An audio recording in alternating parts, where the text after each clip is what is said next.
ஒரு ஊர்ல ஒரு குரு இருந்தார், ஜென் குரு. அவரை தேடிட்டு ஒரு மன்னர் வந்தார். வந்தவர் ஜப்பான் மன்னர். தோட்டக்கலையை பற்றி தெரிஞ்சுட்டு போகிறதுக்காக அவர் வந்தார். எப்படி தோட்டம் அமைக்கிறது அப்படிங்கிறத பற்றி அந்த குரு விவரமாக சொல்லி கொடுத்தாரு. ஒரு நாள் 2 நாள் இல்லை, 3 வருஷம் கற்றுக் கொடுத்தார். அதுக்கப்புறம் சொன்னார், நான் கற்றுக் கொடுத்துட்டேன், இனிமேல் நீங்கள் போகலாம், போய் தோட்டம் அமைக்கலாம், அதுதான் உங்களுக்கு பரிசை. தோட்டம் அமைச்ச பிறகு சொல்லி அனுப்புங்க, நான் வந்து பார்க்குறேன். நீங்கள் இங்கே என்னவெல்லாம் கற்றுக்கிட்டீங்களோ அதையெல்லாம் அங்கே செயல்முறையில் செஞ்சு காட்டுங்க அப்படின்னு சொல்லி அனுப்பி வச்சார். மன்னர் போனார். அரண்மனைக்கு பக்கத்திலேயே ஒரு பெரிய தோட்டத்தை உண்டு பண்ணினார். அழகான மரங்களையும் செடிகளையும் உருவாக்கினார். கிட்டத்தட்ட 1000 தோட்டக்காரர்களை பயன்படுத்தி 3 வருஷங்கள் முயற்சி பண்ணி அந்த அழகான தோட்டத்தை உருவாக்கினார். குருக்கிட்ட இருந்து செய்தி வந்தது, நாளைக்கு வந்து தோட்டத்தை பார்க்குறேன் அப்படின்னு. மன்னர் உடனே சுறுசுறுப்பாயிட்டார். முதல் நாளே தோட்டத்தை சுத்தப்படுத்தினார். ராத்திரி பூரா யாரும் தூங்கலை. எல்லாருக்கும் தோட்டத்தை ஒழுங்குபடுத்துகிற வேலை. அது அந்தந்த இடத்துல ஒழுங்காக இருக்குதா அப்படின்னு சரி பார்த்தாங்க. ஒரு தவறும் இல்லாத வகையில் அதை ஒழுங்குபடுத்தினாங்க. மறுநாள் குரு வந்தார், தோட்டத்தை பார்த்தார். அவருக்கு கோபம் வந்துட்டுது. மன்னருக்கு ஆச்சரியம், எப்பவும் சிரிச்சுக்கிட்டே இருக்கிறவர் இப்போ எப்படி இருக்கிறாரே அப்படின்னு. மெதுவாக குருக்கிட்ட போய், எல்லாம் சரியாக தானே இருக்குது அப்படின்னார்.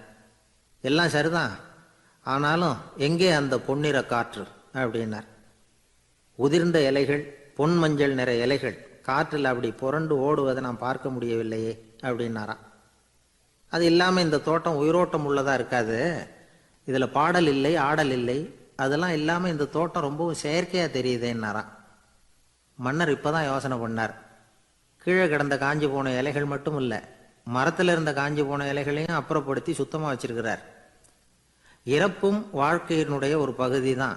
மரணம்ங்கிறது வாழ்க்கைக்கு எதிரானது அல்ல, அதை நிரப்பும் ஒரு பகுதி தான் அது.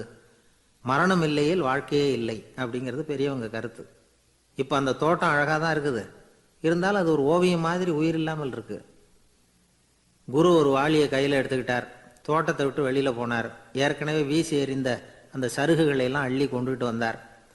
உள்ள எல்லா இடங்கள்லையும் அதை வீசினார். உடனே காற்று அந்த காய்ந்த சருகுகளையும் பழுத்த இலைகளையும் அசைக்க ஆரம்பிச்சுட்டுது. இப்போ அங்கே சலசல சத்தம், சங்கீதம், இலைகளின் நடனம். ஓவியம் மாதிரி இருந்த அந்த தோட்டத்துக்கு இப்போ உயிர் வந்துட்டுது. இதுதான் அந்த பொன்னான காற்று அப்படின்னாராம் குரு. மன்னருக்கு புரிஞ்சுது. மிகப்பெரிய ஜென் கேள்வி ஒன்று உண்டு. உம்மான் அப்படிங்கிற ஒரு பெரிய குருவை பார்த்து துறவி ஒருத்தர் கேட்டாராம், இலைகள் எல்லாம் கீழே விழுந்து மரங்கள் மொட்டையாக இருக்கும் பொழுது என்ன நடக்கும்? இதுதான் கேள்வி. இதுக்கு உம்மான் சொன்ன பதில் பொன்னான காற்று, தி கோல்டன் விண்ட் அப்படின்னாராம். இதுக்கு என்ன விளக்கம்னா, உன்னுடைய எண்ணங்கள் எல்லாம் உன்னுடைய மனசிலிருந்து கீழே விழுந்து உனது உள்ளுணர்வானது மொட்டையாக நிற்கும் நிலைதான் அது. உனது வேர்களின் அருகில் காற்று வீசுகிறது. எல்லா எண்ணங்களும் உன்னிலிருந்து வெகு தூரத்துக்கு புரண்டு கொண்டே சென்று விடுகிறது. நீ அவற்றை கடந்து விட்டால் நீ அவைகளுக்கெல்லாம் மேலெழுந்து கீழே பார்ப்பவனைப் போல நிற்க ஆரம்பித்து விடுவாய். அதுதான் தியானம் என்பது அப்படின்னு சொல்றாங்க. தியானம்ங்கிறது எண்ணத்துக்கு எதிரானது இல்லை. தியானம்ங்கிறது எண்ணங்களை கடந்து செல்வது தான். அதுக்கப்புறம் நாம் பொன்னிற காற்றில் ஆட ஆரம்பிச்சிருவோம். இதுதான் பெரியவர்கள் சொல்றது. என்கிட்ட ஒருத்தர் தோட்டம் அமைக்கணும்னு யோசனை கேட்டு வந்தார். எல்லாம் சொல்லி கொடுத்தேன். செடிகள்லாம் செழிப்பாக வளரணும்னா வேர் காயாமல் பார்த்துக்குங்க, தினமும் தண்ணி விடுங்க அப்படின்னு சொல்லி அனுப்பி வச்சேன். 1 மாதம் கழிச்சு அவர் தோட்டத்தை பார்க்கறதுக்காக போனேன். போய் பார்த்தா எல்லா செடியும் வாடி கிடக்குது. என்னங்க இப்படி பண்ணிவிட்டீங்கன்னு. நீங்கள் சொன்னபடி தான் செஞ்சேன்னார். என்ன செஞ்சீங்கன்னு கேட்டேன். வேர் காயாமல் பார்த்துக்க சொன்னீங்க, தினமும் ஒரு தடவை எல்லா செடியையும் ஒவ்வொன்றா பிடுங்கி பார்த்து வேர் காயாமல் இருக்கா அப்படின்னு பார்த்துட்டு அதுக்கப்புறம் தண்ணி பாய்ச்சினேன், அவ்வளவுதான் அப்படின்னார். ஒரு வயசான பாட்டியின் தாத்தாவும் ஒரு பூங்காவில் உட்காந்து பேசிக்கிட்டு இருக்கிறாங்க. அவங்களுக்கு கல்யாணம் ஆகி 53 வருஷம் ஆச்சு. பிள்ளைங்கள்லாம் படித்து பெரிய பெரிய வேலையில் இருக்கிறாங்க. பேரன் பேத்திகளும் நல்ல நிலைமையில் இருக்கிறாங்க. இந்த தாத்தாவும் பாட்டியும் சிரித்து பேசிக்கிட்டு இருந்ததை ஒரு பெரியவர் பார்த்தார். அவருக்கு ஆச்சரியமாக இருந்தது. இந்த வயசுலேயும் இவ்வளவு அந்யோன்யமாக இவங்க பேசிக்கிட்டு இருக்கிறாங்களே அப்படின்னு நினச்சார். சரி, நேரிலேயே கேட்டுருவோமே அப்படின்னு நினச்சிக்கிட்டு கிட்ட போனார். உங்கள் மன வாழ்க்கையின் வெற்றிக்கான ரகசியம் என்ன அப்படின்னு கேட்டார். இதை கேட்டதும் அந்த தாத்தா சிரிச்சுக்கிட்டே பாட்டியை பார்த்தாராம். அதுக்கப்புறம் சொன்னாராம், நான் இந்த அம்மாவை கல்யாணம் பண்ணிக்கிட்டதுக்கும் எங்களுடைய இல்வாழ்க்கை இவ்வளவு நாளாக பலம் குறையாமல் மகிழ்ச்சியாக இருக்கிறதுக்கும் காரணம் ஒன்று தான். அது என்ன காரணம்னா, எங்களுக்கு இடையில பொதுவாக நிறைய குறைகள் உண்டு, அதுதான் காரணம் அப்படின்னாராம். அவர் சொல்கிறது சரிதான் அப்படிங்கிறது மாதிரியே அந்த பாட்டியும் அவரை நிமிர்ந்து பார்த்தாங்களாம். இந்த பெரியவர் மறுபடியும் அந்த பாட்டியை பார்த்து அதே கேள்வியை கேட்டிருக்கார். உங்களுடைய நீண்டகால மன வாழ்க்கைக்கு கிடைச்ச வெற்றி எதனாலேன்னு சொல்ல முடியுமா அப்படின்னு கேட்டாராம். அவங்களும் சிரிச்சுக்கிட்டே பதில் சொன்னாங்களாம். என்ன பதில் தெரியுமா? சில பேரை நாம் குறிப்பிட்ட பண்புகளுக்காக நேசிக்கிறோம், வேற சிலரை நாம் அந்த பண்புகள் இல்லாத குறைகளுக்காகவே விரும்பி பழகிறோம் இல்லையா அப்படின்னு கேட்டுவிட்டு தலையை குனிஞ்சுக்கிட்டாங்களாம் அந்த பாட்டியம்மா. அவங்க அப்படி சொன்னதை கேட்டதும் இவருக்கு புதுசாக ஞானம் பிறந்தது மாதிரி இருந்துதான். இதுதான் மனம் நிறைந்த மன வாழ்க்கை அப்படிங்கிறார் சுவாமி சின்மயானந்தர். பண்புகளை எப்படி நேசிக்க முடியுதோ அதே மாதிரி பண்புகள் இல்லாத குறைகளையும் நேசிக்க முடியும். மனசு தான் காரணம். ஒரு மேல்நாட்டு தம்பதி, அவங்களும் தாத்தா பாட்டி தான். அவங்க 2 பேரும் ஒரு பூங்காவில் உட்காந்து சிரித்து பேசிக்கிட்டு இருக்கிறாங்க. அதை ஒருத்தர் பார்த்தார். அவருக்கு ஆச்சரியம், இவ்வளவு காலம் ஆகி இந்த வயசுலேயும் இப்படி அன்பாக பேசிக்கிட்டு இருக்கிறாங்களே அப்படிங்கிற ஆச்சரியம். கிட்ட நெருங்கி போனார். கேட்டார், ஏன் தாத்தா உங்களுக்கு கல்யாணம் ஆகி எவ்வளோ வருஷம் ஆச்சுன்னார். 55 வருஷம் ஆச்சுன்னாராம் அவர். இன்னமும் இவ்வளவு சந்தோஷமாக இருக்கிறீங்களே, அதுக்கு என்ன காரணம்னு கேட்டிருக்கார். அதுக்கு என்ன காரணம்னா, இது வரைக்கும் எங்களுக்குள்ள சண்டையே வந்ததில்லை அப்படின்னாராம். அது எப்படி முடியும்னு கேட்டிருக்கார் இவர் ஆச்சரியமா. அந்த தாத்தா சொல்ல ஆரம்பிச்சாராம், இதை பாருப்பா, எங்களுக்கு கல்யாணம் ஆன புதுசில் நானும் என்னுடைய மனைவியும் ஒரு குதிரை மேலே ஏறி ஒரு காட்டு வழியாக போய்கிட்டு இருந்தோம். கொஞ்சம் தூரம் போனதும் அந்த குதிரை எடக்கு பண்ணிச்சு. நான் உடனே கீழே இறங்கி அந்த குதிரையை பார்த்து, இது உனக்கு முதல் தடவை அப்படின்னு மிரட்டலாக சொல்லிவிட்டு ஏறி உக்காந்தேன். மறுபடியும் போனோம். கொஞ்சம் தூரம் குதிரை நல்லபடியாக நடந்து போச்சு. மறுபடியும் எடக்கு பண்ண ஆரம்பிச்சுட்டுது. நான் கீழே இறங்கினேன். கையில் இருந்த சாட்டையால் ஓங்கி ஒரு அடி கொடுத்தேன். இது உனக்கு 2வது தடவை அப்படின்னு சொல்லிவிட்டு ஏறி உக்காந்தேன். மறுபடியும் குதிரை கொஞ்சம் தூரம் நல்ல விதமாக நடந்து போச்சு. அப்புறமும் எடக்கு பண்ண ஆரம்பிச்சுட்டுது. அந்த சமயத்தில் ஒரு ஆற்று பாலத்தை கடந்து போய்கிட்டு இருக்கிறோம். நான் கீழே இறங்கினேன். என்னுடைய மனைவியையும் கீழே இறங்க சொன்னேன். அந்த குதிரையை பிடிச்சி அப்படியே ஆற்றுல தள்ளி விட்டுட்டேன். தள்ளி விட்டுட்டு, இது உனக்கு கடைசி தடவை அப்படின்னு சொன்னேன். அதை பார்த்ததும் என் மனைவி பதறி போயிட்டாங்க. போய், ஐயோ பாவம், என்ன இப்படி பண்ணிவிட்டீங்க, உங்களுக்கு மனசில் கொஞ்சம் கூட இறக்கமே இல்லையா அப்படின்னாங்க. நான் மெதுவாக இவங்க பக்கம் திரும்பி, இது உனக்கு முதல் தடவை அப்படின்னேன். அவ்வளவுதான், அன்னையிலேருந்து இன்னைய வரைக்கும் ஒரு நாள் கூட எங்களுக்குள்ள சண்டையே வந்ததில்லை அப்படின்னு விளக்கம் கொடுத்தார் அந்த தாத்தா. ஒரு ஆள் வேகமாக நடந்து போய்கிட்டு இருந்தான். அவன் வேகமாக நடக்கிறதுக்கு காரணம் வெயில் காலம், காலில் செருப்பு இல்லை, மணல் பாதை, அதுதான் வேகம். காலில் செருப்பும் இல்லாமல் கையில் குடையும் இல்லாமல் அந்த ஆள் வெயிலில் நடந்து போய்கிட்டு இருக்கிறான். அந்த சமயத்தில் இன்னொருத்தன் குதிரை மேலே ஏறி அந்த வழியாக வந்துக்கிட்டு இருக்கிறான். அவன் காலில் செருப்பும் இருந்தது, கையில் குடையும் இருந்தது. நடந்து போய்கிட்டு இருந்தவன் அந்த குதிரை ஆசாமியை பார்த்து கேட்டான், ஐயா, நீங்களும் குதிரை மேலே உட்காந்துக்கிட்டு போய்கிட்டு இருக்கிறீங்க, அப்படி இருக்கிறப்போ உங்களுக்கு அந்த செருப்பு என்னத்துக்கு, அதை எனக்கு கொடுத்து உதவலாமே அப்படின்னா. குதிரை மேலே உட்காந்துருந்தவன் யோசனை பண்ணி பார்த்தான். இவன் சொல்கிறது நியாயம்தானே அப்படின்னு சொல்லி தன்னுடைய செருப்பை கழட்டி அந்த வழிப்போக்கனுக்கு கொடுத்துட்டான். ரொம்ப நல்லதுங்க அப்படின்னு சொல்லி இவன் அதை வாங்கி காலில் மாட்டிக்கிட்டான். அதுக்கப்புறம் மறுபடியும் இவன் ஆரம்பித்தான், ஐயா, நீங்கள் குதிரையில் போகிறதுனால போக வேண்டிய இடத்துக்கு வேகமாக போய் சேர்ந்துருவீங்க, அதனால் உங்கள் கையில் அந்த குடை என்னத்துக்கு, நான் நடந்து போயிட்டுருக்கிறவன் ரொம்ப நேரம் நடக்க வேண்டியிருக்கும் இந்த வெயிலில், அதனால் அந்த குடையையும் எனக்கு கொடுங்களேன் அப்படின்னா. குதிரை வீரன் யோசனை பண்ணி பார்த்தான், இதுவும் நியாயம்தானே அப்படின்னு அவனுக்கு தோணுச்சு. உடனே இறக்கப்பட்டு தன் காலில் இருந்த செருப்பை கொடுத்தது மாதிரியே தன் கையில் இருந்த கொடையையும் இவங்கிட்ட கொடுத்துட்டான். அதுக்கப்புறம் அவன் நிம்மதியாக புறப்பட்டான். இப்போ மறுபடியும் கை தட்டி அவனை நிறுத்தினான். கீழே நின்றுக்கிட்டு இருந்தவன், என்னப்பா ஏன் என்ன நிறுத்தினேன், இன்னும் ஏதாவது வேணுமா உனக்கு அப்படின்னா குதிரையில் இருந்தவன். இவன் மெதுவாக வாயை திறந்து, அந்த குதிரையையும் என்கிட்ட கொடுத்துருங்களேன்னா. அந்த குதிரை வீரன் இப்போ ஒரு கணம் யோசனை பண்ணி பார்த்தான். உடனே என்ன பண்ணான் தெரியுமா, தன்கிட்ட இருந்த குதிரை சவுக்கை எடுத்தான். குதிரை சவுக்கால் அந்த ஆளை வாங்குவாங்கன்னு வீசி தள்ளிவிட்டான். இவ்வளவு சவுக்கடியும் வாங்கிக்கிட்டு இந்த ஆள் என்ன பண்ணான் தெரியுமா? சிரிக்கிறான்.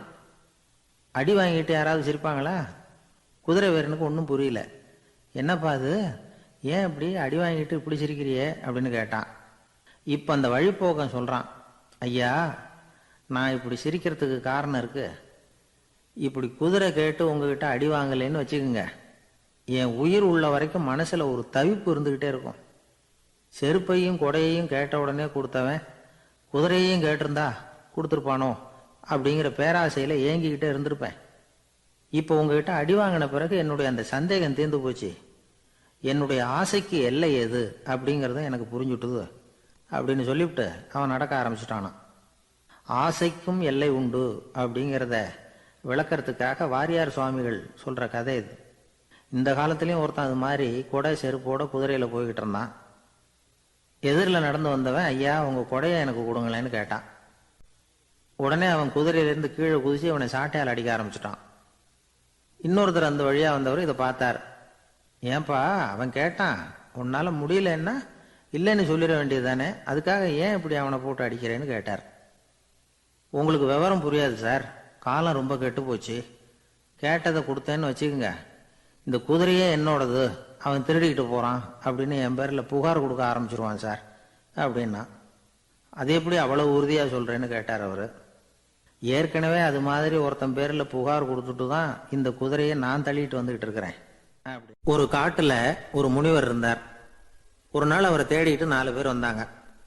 சுவாமி எங்களுக்கு ரொம்ப நாளாக ஒரு சந்தேகம்னாங்க. என்னன்னு கேட்டார். இந்த உலகத்தில் எவ்வளவோ காரியங்கள் நடக்குது, எது நியாயம் எது அநியாயம் அப்படின்னு புரிஞ்சிக்க முடியலன்னாங்க. அது யாராலையும் புரிஞ்சிக்க முடியாதுன்னார் முனிவர். வந்தவங்களுக்கு ஆச்சரியமாக போச்சு, ஒரு மாதிரியாக பார்த்தாங்க. இதை முனிவர் கவனிச்சார். சரி புறப்படுங்க என்னோடன்னார். எங்கன்னு கேட்டாங்க. இப்போ உங்கள் 4 பேரையும் ஒரு புஷ்பக விமானத்தில் அழைச்சிட்டு போகிறேன். இந்த உலகத்தில் சர்வசாதாரணமாக நடக்கக்கூடிய ஒரு காட்சியை உங்களுக்கு காட்ட போகிறேன். நீங்கள் பார்க்க போகிற அந்த காட்சி நியாயமா அநியாயமா அப்படிங்கிறத என்கிட்ட சொல்லணும். நீங்கள் சரியான பதில் சொன்னால் புஷ்பக விமானத்தில் தொடர்ந்து பிரயாணம் பண்ணலாம்.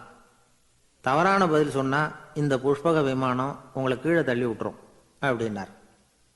4 பேருக்கும் பயந்தான். இருந்தாலும் முனிவர் கூப்பிடுறாரே அப்படின்னு சொல்லி புறப்பட்டாங்க. அவங்க எல்லாரும் புறப்பட்டு ஒரு காட்டு வழியாக போய்கிட்டு இருக்கிறாங்க புஷ்பக விமானத்தில். அங்கே நடக்கிற ஒரு காட்சியை காட்டுறார் முனிவர். அதோ அங்கே பாருங்கன்னார். அந்த விமானத்தில் இருந்தபடியே எல்லாரும் கீழே குனிஞ்சு பார்க்குறாங்க. அங்கே ஒரு தாய் புலி அப்போ தான் குட்டி போட்டிருக்கு. குட்டிகளை ஈன்ற உடனே பசிக்கு இறை தேடி அந்த பக்கமாக வருது. அதே நேரம் ஒரு தாய் மான், அதுவும் அப்போ தான் குட்டி போட்டிருக்கு. அதுவும் இதே மாதிரி குட்டிகளை ஈன்ற உடனே பசிக்கு இறை தேடி அந்த பக்கமாக வருது. இப்போ அந்த புலி அந்த மானை அடித்து போட்டுவிடுது. அதுவும் சாப்பிடுது, குட்டிகளுக்கும் கொடுக்குது. இப்போ அந்த புலிக்குட்டிகள் முகத்தில் மகிழ்ச்சி, தாயை இழந்த அந்த மான் குட்டிகள் முகத்தில் துக்கம். இப்போ அந்த முனிவர் 4 பேர்கிட்டையும் கேட்குறார், நீங்கள் இங்கே பார்த்தீங்களே, இதில் எது நியாயம் எது அநியாயம்? ஒவ்வொருத்தராக சொல்லுங்கள். உங்கள் பதில் சரியில்லைன்னா இந்த விமானம் உங்களை கீழே தள்ளி விட்டுரும், சொல்லுங்கள் பார்க்கலாம்னார். முதல்ல ஒருத்தன் சொன்னான், அந்த புலி செஞ்சது சரிதாங்க, அது பசிக்கு அதுதான் ஆகாரம், தன்னுடைய பசிக்கு தானே இறை தேடிக்கிட்டுது, அதில் என்ன தப்பு, அவ்வளவுதான், அதனால் புலி செஞ்சது நியாயம்தான் அப்படின்னா. அவ்வளவுதான், அந்த விமானம் அவனை அப்படியே கீழே தள்ளி விட்டுட்டுது. அதனால் அவன் கொடுத்த பதில் சரியில்லை அப்படிங்கிறது புரிஞ்சு போச்சு. இப்போ 2வது ஆள் சொன்னான், புலி செஞ்சது பாவம், அந்த தாய்மான் என்ன தப்பு பண்ணிச்சு, இப்போ அந்த குட்டிகளுக்கு யார் ஆதரவு, அதனால் புலி செஞ்சது அநியாயம் அப்படின்னா. அவ்வளவுதான், அவனையும் கீழே தள்ளி விட்டுடுது அந்த விமானம். இந்த பதிலும் சரியில்லை அப்படின்னு ஆயிட்டுது. இப்போ 3வது ஆள் வந்தான். முதல்ல 2 பேர் கீழே விழுந்ததை பார்த்துக்கிட்டு இருந்தான். அதனால் அவன் சொன்னான், ரெண்டுமே நியாயம்தாங்க, புலி இறை தேடினதும் இயற்கை, அதுக்கு மான் இறையானதும் இயற்கை, அதனால் இதில் ஒன்றும் தப்பு இல்லைன்னா. அவ்வளவுதான், அவனையும் அந்த விமானம் கீழே பிடிச்சி தள்ளி விட்டுது. இப்போ 4வது ஆள் வந்தான். முனிவர் கேட்டார், நீயாவது சொல்லுப்பா, இந்த செயலில் எது நியாயம்னார். அவன் தெளிவாக பதில் சொன்னான். அதாவது என்ன சொன்னான்னா, எனக்கு தெரியல அப்படின்னா. அவனை விமானம் கீழே தள்ளலை, சௌரியமாக அழைச்சிட்டு போட்டுது. இவனும் பிரயாணம் சௌக்கியமாக பண்ணானான். ஆக இதுதான் சரியான பதில்ங்கிறத முனிவர் உணர்த்தினார். இந்த கதையிலிருந்து நாம் புரிஞ்சுக்க வேண்டியது என்னன்னா, இந்த உலகத்தில் எவ்வளவோ காரியங்கள் நடக்குது. அதெல்லாம் ஏன் அப்படி நடக்குதுங்கிறதுக்கு எப்பேற்பட்ட பண்டிதராலும் பதில் சொல்ல முடியாது. தெரியாததை தெரியாதுன்னு ஒத்துக்கிட்டா வாழ்க்கை பிரயாணம் சுகமாக இருக்கும். அதனால் தேவையில்லாத விஷயங்களை புரிஞ்சுக்கிறதுக்கு நேரத்தை செலவு பண்ணிகிட்டு இருக்கக்கூடாது. வாழ்க்கையை குழப்பிக்க கூடாது. வாழ்க்கைக்கு தேவையானது என்னவோ அதை மட்டும் புரிஞ்சுக்கிட்டா போதும். இந்த காலத்து ஆள் ஒருத்தன் ஒரு பெரியவரை தேடி வந்தான். ஐயா, ஒரு சந்தேகம்னா. என்ன உன்னுடைய சந்தேகம்னார். பகுத்தறிவுன்னா என்ன, விதின்னா என்ன அப்படின்னு கேட்டான். இதுக்கு அவரு, இப்போ உன்னுடைய வலது காலை தூக்குன்னார். தூக்கினான். சரி, இப்போ உன்னுடைய வலது காலை கீழே இறக்காம உன்னுடைய இடது காலையும் தூக்குன்னார். தூக்கினான். பொத்துன்னு கீழே விழுந்துட்டான். பெரியவர் சொன்னார், உன்னால் ஒரு காலை தூக்க முடிஞ்சுது, அதுதான் பகுத்தறிவு. 2 கால்களையும் ஒரே சமயத்தில் தூக்குனா அடிபடும், அப்படிங்கிறது தான் விதி அப்படின்னு விளக்கம் கொடுத்தார். இவன் தன்னுடைய விதியை நொந்துக்கிட்டே இடுப்பை பிடிச்சிக்கிட்டு அங்கேருந்து நடந்து போயிட்டானான். ஒரு ஊரில் ஒரு கோயில் இருந்தது. ரொம்ப பழைய கோயில். உள்ளே போகிறதுக்கே பயமாக இருக்கும். எந்த நேரத்தில் இடிஞ்சு விழுந்துருமோ அப்படிங்கிற பயம். அப்படி இருந்ததுனால யாரும் துணிஞ்சு சாமி கும்பிடுறதுக்கு அங்கே போகிறதில்ல. கோயிலுக்கு வர்ற கூட்டம் கொஞ்சம் கொஞ்சமாக குறைய ஆரம்பிச்சுட்டுது. கோயில் நிர்வாகிகள் எல்லாரும் கூடி உட்காந்து பேசினாங்க. என்ன பண்ணலாம்னு யோசனை பண்ணாங்க. எந்த இடம் மோசமாக இருக்கோ அந்த இடத்த பழுது பார்த்தாங்க. அங்கே எங்கே வர்ணத்தை பூசி கொஞ்சம் அழகுபடுத்தி பார்த்தாங்க. ஏதோ இந்த ஊரில் கோயில்னு ஒன்று இருக்குது, அது மக்களுக்கு தெரியணும் அப்படிங்கிறதுக்காகத்தான் இப்படிலாம் பண்ணாங்க. இருந்தாலும் கோவில் இருக்கிற நிலைமை மக்களுக்கு தெரியும். அதனால் அங்கே வர்றது குறைச்சிக்கிட்டாங்க அவங்க. ஒரு கட்டத்தில் யாருமே வர்றதில்லை. நிலைமை அந்த அளவுக்கு ஆயிட்டுது. மறுபடியும் கோவில் நிர்வாகிகள் கூட்டம் நடந்தது. இந்த கூட்டம் கூட கோயிலுக்கு உள்ளே நடக்கலை. இடிஞ்சு விழுந்துருமோங்கிற பயம். அதனால் வெளியில் தான் உட்காந்து கூட்டத்தை நடத்தினாங்க. ஏன்னா உள்ளே போகிறதுக்கு அவங்களுக்கும் துணிச்சல் கிடையாது. எந்த நேரமும் விழுந்துரும் போல் இருந்தது அது. அது வழியாக போகிறவங்க கூட வேகமாக அந்த இடத்த கடந்து போக ஆரம்பிச்சிட்டாங்க. கோவில் நிர்வாகிகள் வெளியில் உட்காந்து கூட்டம் போட்டாங்க இல்லையா, அந்த கூட்டத்தில் 4 தீர்மானங்களை நிறைவேற்றினாங்க. அது என்ன 4 தீர்மானம்னா, முதல் தீர்மானம், இந்த கோவிலை இடிப்பது அப்படிங்கிற முடிவை இந்த கமிட்டி மிகவும் வருத்தத்துடன் ஏற்றுக்கொள்ளுகிறது அப்படின்னு நிறைவேற்றினாங்க. இதுக்கு பதிலாக இன்னொரு கோவிலை உடனடியாக கட்டி முடிச்சுடணுங்கிறது 2வது தீர்மானம். 3வது தீர்மானம் என்ன தெரியுமா? பழைய கோவிலின் கதவுகள், அதிலிருந்து பிரித்து எடுக்கிற செங்கல், இதையே புது கோவில் கட்டுவதற்கு பயன்படுத்தி கொள்ள வேண்டியது. பழைய கோவில் இருந்த மாதிரியே அதே வடிவத்தில் புது கோவிலையும் கட்ட வேண்டியது. பழைய கோவிலின் அஸ்திவாரத்தை அப்படியே வச்சுக்கிட்டு அதுக்கு மேலே நாம் கோவிலை கட்டிக்க வேண்டியது. இதுதான் 3வது தீர்மானம். இதையும் கமிட்டி முழு மனசோடு ஏற்றுக்கிட்டது. இது வரைக்கும் சரி. இப்போ அந்த கமிட்டி 4வதாக ஒரு முக்கியமான தீர்மானத்தை கொண்டுகிட்டு வந்து அதையும் ஏகமனதாக நிறைவேற்றி விட்டது. அது என்ன தீர்மானம்னா, புதிய கோவில் கட்டி முடிக்கிற வரைக்கும் பழைய கோவிலை இடிக்கிறதில்லை அப்படிங்கிற தீர்மானம். எப்படி இருக்குது பாருங்க இது. பழசை இடிக்காத வரையில் அதே இடத்துல புதுசாக எப்படி கட்ட முடியும்? பல விஷயங்களில் நாம் நடந்துக்கிற முறையும் இப்படி தான் இருக்குதான். வாழ்க்கையில் முன்னேறணும்னு ஆசைப்படுவோம். அதே நேரத்தில் அந்த முன்னேற்றத்துக்கு எது தடையாக இருக்கோ அதை விட்டு விடுறதுக்கும் மனசு வராது. வெளிநாட்டில் ஒரு பெரிய விருந்து நடந்துக்கிட்டு இருந்துதான். எல்லாரும் மது கோப்பையும் கையுமா அலைஞ்சிக்கிட்டு இருக்கிறாங்க. ஒருத்தர் மட்டும் கையில் எதுவும் இல்லாமல் ரொம்ப நல்ல பிள்ளையா சாதுவா ஒரு ஓரமாக தனியாக உட்காந்துருக்கிறார். அவர்கிட்ட நெருங்கி, வாங்க மது சாப்பிடலாம் அப்படின்னு கூப்பிட்டாங்களாம். என்னை வற்புறுத்தாதீங்க, நான் என் மனசுக்குள்ளே உறுதியாக தீர்மானம் பண்ணிவிட்டேன் அப்படின்னாராம். என்ன தீர்மானம் பண்ணியிருக்கீங்க அப்படின்னு கேட்டிருக்காங்க. ஏற்கனவே முழு போதையில் இருக்கும் பொழுது மறுபடியும் மது கோப்பையை தொடரதில்லை அப்படின்னு தீர்மானம் பண்ணியிருக்கேன் அப்படின்னாராம். ஒரு ஊரில் ஒரு பெரியவர் இருந்தார். ஒரு நாள் அவரை தேடி ஒருத்தர் வந்தார். ஐயா, நான் கடவுளை பரிபூர்ணமாக நம்புகிறேன் அப்படின்னார். சரி, அந்த நம்பிக்கை உனக்கு எப்படி வந்ததுன்னு கேட்டார் இவர். அவர் சொல்ல ஆரம்பித்தார். ஐயா, எனக்கு கல்யாணம் ஆகி 10 வருஷம் ஆச்சு. ஆனாலும் குழந்தை பாக்கியம் இல்லை. அதுக்கு என்ன காரணமாக இருக்கும்னு நான் யோசனை பண்ணிகிட்டு இருந்தப்போ நண்பர் ஒருத்தர் ஒரு ஆலோசனை சொன்னார். உனக்கு மதப்பற்று இல்லை, எந்த கடவுளையுமே நம்ப மாட்டேங்கிற, அதுதான் காரணம். கடவுளை நம்பு, உனக்கு குழந்தை பாக்கியம் கிடைக்கும் அப்படின்னார். அவர் அப்படி சொன்னாரே தவிர எனக்கு சந்தேகம்தான். இருந்தாலும் அவர் சொன்னபடியும் நடந்து தான் பார்ப்போமே அப்படின்னு முடிவு பண்ணேன். கடவுளை நம்ப ஆரம்பித்தேன். அந்த வருஷமே அழகான ஆண் குழந்தை பிறந்தது, எல்லாம் இறைவன் அருள் அப்படின்னார். இவர் இப்படி சொன்னதை கேட்டதும் அந்த பெரியவர் சொன்னார், நீ சொல்றதெல்லாம் சரிதான், இருந்தாலும் இந்த காலத்தில் எந்த ஒரு காரியமாக இருந்தாலும் அதை சோதனை செஞ்சு பார்த்துட்டு தான் ஒரு முடிவுக்கு வந்து சேர முடியும். அறிவுபூர்வமான முடிவு அதுவாக தான் இருக்கும். அறிவியல் சோதனைகள் அப்படித்தான். ஒரு குறிப்பிட்ட விஷயத்தை பற்றி எத்தனை தடவை சோதனை பண்ணாலும் ஒரே முடிவு தான் கிடைக்கணும், அதுதான் சரியாக இருக்கும். அதனால் இப்போ மறுபடியும் ஒரு சோதனைன்னார். என்ன செய்யணும் அப்படின்னு கேட்டார் இவர்.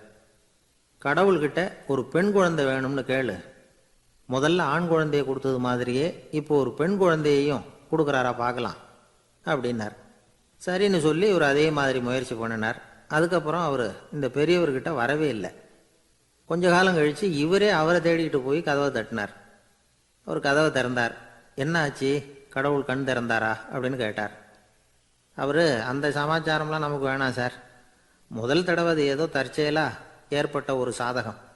இப்போ நீங்கள் 2வது தடவை சொன்ன பிறகு தினமும் கடவுளை வேண்டிக்கிட்டு தான் இருக்கிறேன், ஒன்றும் நடக்கலை அப்படின்னார் ரொம்ப விரக்தியாக. ஒரே ஒரு தோல்வியில் உங்கள் நம்பிக்கையெல்லாம் பறந்து போயிடுது பார்த்தீங்களா அப்படின்னார் அந்த பெரியவர். எல்லாம் நல்ல விதமாக நடக்கிற வரைக்கும் நம்பிக்கை, எதிர்பார்த்தது தோல்வியில் முடிஞ்சுட்டுதுன்னா அவநம்பிக்கை. மற்றவர்கள் பேரில் வைக்கிற நம்பிக்கை எந்த நேரத்திலையும் விவகாரமாகி விடக்கூடிய சாத்தியம் உண்டு.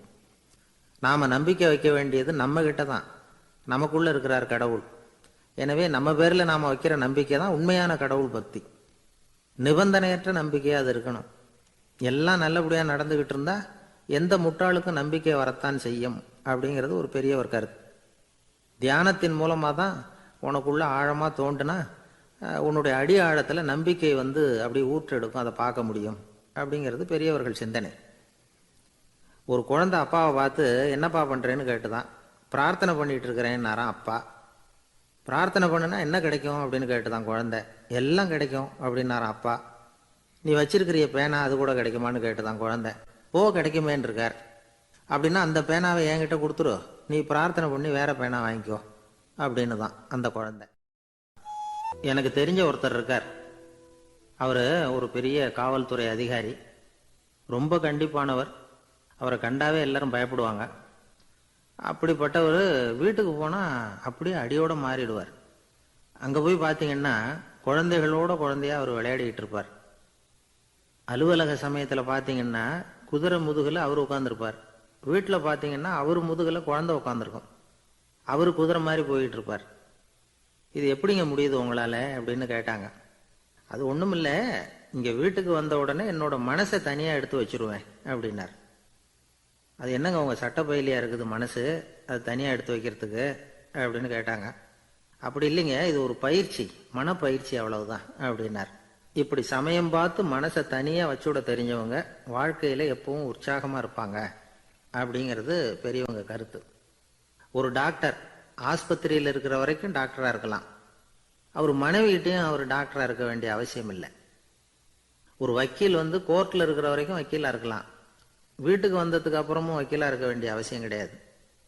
வீட்டில் வந்து குழந்தைகள்கிட்ட விளையாடும் பொழுதும் அதுகள்கிட்ட ஃபீஸு கேட்டுக்கிட்டு இருக்கக்கூடாது. நாம் எப்படி இருக்கணும்னு பெரியவங்க சொல்கிறாங்கன்னா, மனசோட சேரப்படாதான், அப்படி சேராமல் வாழ்க்கையை கவனிக்கணுமா. மனசை அப்படியே தனியாக எடுத்து பக்கத்தில் வச்சுடணும். அப்படின்னா அதை அப்படியே தூக்கி எறிஞ்சுடு அப்படின்னு அர்த்தம் இல்லை. ஏன்னா மனசுங்கிறது நமக்கு உபயோகப்படக்கூடிய ஒன்று தான். எப்போ எப்போ அது தேவையோ அப்பப்போ எடுத்து உபயோகப்படுத்திக்கணும். தேவைப்படுறப்போ எடுத்து கண்ணாடியை மாட்டிக்கிறோம்ல, படிக்கும் பொழுது கண்ணாடி தேவைப்படுது, எடுத்து மாட்டிக்கிறோம் இல்லையா, அது மாதிரி கணக்கு போடுறதுக்கு மனசு தேவை. கடைக்கு போய் ஒரு பொருள் வாங்குகிறோம், காசு கொடுக்குறோம், மீதி சில்லறை சரியாக இருக்கா அப்படின்னு எண்ணி பார்த்து வாங்க வேண்டியிருக்கு. அந்த சமயத்தில் மனசை எடுத்து தனியாக வச்சுட்டேன் அப்படின்னு சொல்லிட்டு இருக்கக்கூடாது. பரீட்சைக்கு படிக்க வேண்டியிருக்குது, படித்ததையெல்லாம் அப்படியே நினைவில் வச்சுக்க வேண்டியிருக்கு, அந்த சமயத்தில் மனசை தூக்கி எறிஞ்சுட்டேன் சார் அப்படின்னு சொல்லிட்டு இருக்கக்கூடாது. அப்படி சொன்னால் பரீட்சை நம்மளை தூக்கி எறிஞ்சிடும். அதனால் தேவைப்படுறப்போ மனசை உபயோகப்படுத்தணும், தேவையில்லாதப்போ அதை தனியாக ஓய்வு எடுத்துக்க விட்டுடணும். இப்படி நாம் பழக்கப்படுத்திக்கிட்டா வாழ்க்கைங்கிறது நமக்கு புதுசாக தெரியுமா. மனசுக்கும் ஒரு சக்தி கிடைக்கும். எந்திரங்களுக்கு ஓய்வு கொடுக்குற மாதிரி மனசுக்கும் ஓய்வு கொடுக்கணும், இல்லைன்னா அது களைச்சி போயிடும். குழந்தைகள் மனசை சுமந்துக்கிட்டு இருக்கிறது இல்லை. இது முதியவர்கள் குழந்தைகள்கிட்ட இருந்து கற்றுக்க வேண்டிய ஒரு பாடம். ஆனாலும் இந்த கால குழந்தைகள்கிட்ட ரொம்ப எச்சரிக்கையா இருக்க வேண்டியிருக்கு. ஒரு தாத்தாவும் பேரனும் விளையாடிக்கிட்டு இருக்கிறாங்க. தாத்தா, எனக்கு சைக்கிள் ஓட்ட கத்து கொடு அப்படிங்கிறான் பேரன். சைக்கிள் உயரம் கூட இல்லை, அதுக்குள்ள சைக்கிள் ஓட்டணுமா அப்படின்னார் தாத்தா. ஏன் தாத்தா, ரயில் ஓட்டுறாரே, அவர் என்ன ரயில் நீளமா இருக்கார் அப்படின்னு கேட்டானா அந்த பையன். ஒரு நல்ல நகைச்சுவை எப்படி இருக்கணும், இதுக்கு ஒவ்வொருத்தர் ஒவ்வொரு மாதிரியான விளக்கத்தை கொடுத்துருக்குறாங்க. ஆனா கலைவாணர் NS கிருஷ்ணன் கொடுக்கிற விளக்கம் என்ன தெரியுமா? நகைச்சுவைங்கிறது அடுத்தவங்களுக்கு துன்பம் கொடுக்காம இருக்கணும், அடுத்தவங்க மனசை புண்படுத்தக்கூடாது, அதுதான் சிறந்த நகைச்சுவை அப்படிங்கிறார். அதுக்கு அவர் உதாரணமும் கொடுக்கிறார். ஒரு ஏரி ஓரமா 2 பசங்க நடந்து போயிட்டு இருக்கிறாங்க. அதுல ஒருத்தன் பணக்கார வீட்டு பையன், இன்னொருத்தன் ஏழை. இவங்க 2 பேரும் போயிட்டு இருக்கிறாங்க. வழியில் ஒரு இடத்துல ஒரு ஜோடி செருப்பு இவங்க கண்ணில் படுது. ஒரு விவசாயி அந்த செருப்பை அங்கே விட்டுட்டு பக்கத்தில் இருந்த ஏரியில் கை காலை கழுவிட்டு இருக்கிறார். உடனே அந்த பணக்கார பையனுக்கு ஒரு ஐடியா. அவன் சொன்னானா, டேய், இப்போ ஒரு வேடிக்கை செய்யலாம், அந்த செருப்பு 2ஐயும் தூக்கி எட்டத்தில் வீசி எரிஞ்சிருவோம். அந்த ஆள் வந்து பார்த்துட்டு செருப்பை தேடி அல்லாடுவான், அங்கேயும் இங்கேயும் ஓடுவான், திரு திருன்னு முழிப்பான். அதை பார்த்து நாம் ரசிக்கலாம், நல்ல தமாஷா இருக்கும் அப்படின்னு இருக்கான். இப்படி சொல்லிவிட்டு அந்த செருப்புகளை தூக்கத்துக்கு போனானா. கொஞ்சம் பொறு அப்படின்னானா அந்த ஏழை பையன். ஏன்னு கேட்டிருக்கான் அவன். இப்போ அந்த ஏழை பையன் சொன்னானா, நீ சொல்றது ஒன்றும் வேடிக்கை கிடையாது, உன்னோட செருப்பு தொலைஞ்சா உன் அப்பா உடனே உனக்கு வேற செருப்பு வாங்கி கொடுத்துருவார். ஆனால் அந்த ஆளுக்கு இந்த செருப்பு தொலைஞ்சதுன்னா வேற புதுசாக வாங்கறதுக்கு வாயையும் வயத்தையும் கட்டி பணத்தை சேர்க்க வேண்டியிருக்கும். அதனால நான் ஒரு வேடிக்கை சொல்கிறேன், அது மாதிரி செய், அது இன்னமும் தமாஷா இருக்கும் அப்படின்னு நானா. எப்படி அது சொல்லுன்னு இருக்கான் அவன். செருப்பு 2ம் அது இருக்கிற இடத்துலயே இருக்கட்டும், உன் சட்டை பையிலிருந்து ஒரே ஒரு ₹1 நாணயத்தை எடு, அதை அந்த செருப்பு மேலே அதோட குதிகால் பகுதியில் வச்சுட்டு நாம் 2 பேரும் அந்த மரத்துக்கு பின்னாடி ஓடி போய் மறைஞ்சு நின்றுக்குவோம், அப்புறம் பாரு வேடிக்கை அப்படின்னா. அதே மாதிரி ₹1 காசு செருப்பு மேலே வச்சுட்டு இவங்க 2 பேரும் மறைஞ்சு நின்றுக்கிட்டாங்க. கொஞ்ச நேரத்தில் அந்த விவசாயி வந்தார். காலில் உள்ள மண்ணை தட்டிவிட்டு செருப்பை மாட்டுறதுக்காக போனார். அங்கிருந்த காசு கண்ணில் போட்டுட்டுது.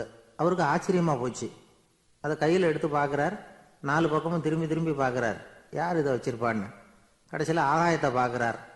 ஆண்டவா, இது உன்னோட கருணை தான், நீ தான் யாரோ புண்ணியவான் மனசில் தர்மம் பண்ணுற எண்ணத்தை உண்டாக்கி இருக்கிற, அந்த புண்ணியவான் நல்லா இருக்கணும் அப்படின்னு வாழ்த்தி அந்த காசை கண்ணில் ஒத்திக்கிட்டாராம். மறைஞ்சிருந்து பார்த்துக்கிட்டு இருந்த ஏழை பையன் இப்படி சொன்னான், பாத்தியா, உன்னை புண்ணியவான்னு வாழ்த்திவிட்டு போறார் அந்த ஆள், அவருக்கும் சந்தோஷம், அதை பார்த்து நமக்கும் சந்தோஷம். உனக்கு ₹1 ஒரு பெரிய விஷயம் இல்லை, ஆனால் அதனால் நமக்கு கிடைச்சிருக்கிற மகிழ்ச்சி ரொம்ப உயர்வானது அப்படின்னு நானா. வேடிக்கையும் கிண்டலும் இது மாதிரி அடுத்தவங்களுக்கு இடைஞ்சலாக இல்லாமல் இருக்கணும் அப்படிங்கிறார் கலைவாணர். ஆனால் பாருங்க, அவருக்கே இடைஞ்சலாக வர்ற விஷயங்களை கூட அவர் வேடிக்கையாக தான் எடுத்துக்கிட்டாராம். ஒரு தடவை ஒருத்தர் கலைவாணர்கிட்ட வந்து, ஐயா, என் குழந்தை செத்து போச்சு அப்படின்னு சொல்லி அழுதாராம். உடனே இவர் அவருக்கு ₹100 பணத்தை கொடுத்து, இந்தாங்க அடக்கம் செய்யுங்க அப்படின்னு சொல்லி அனுப்பி வச்சாராம். 1 வருஷம் கழிச்சு மறுபடியும் அதே ஆள் வந்திருக்கார்.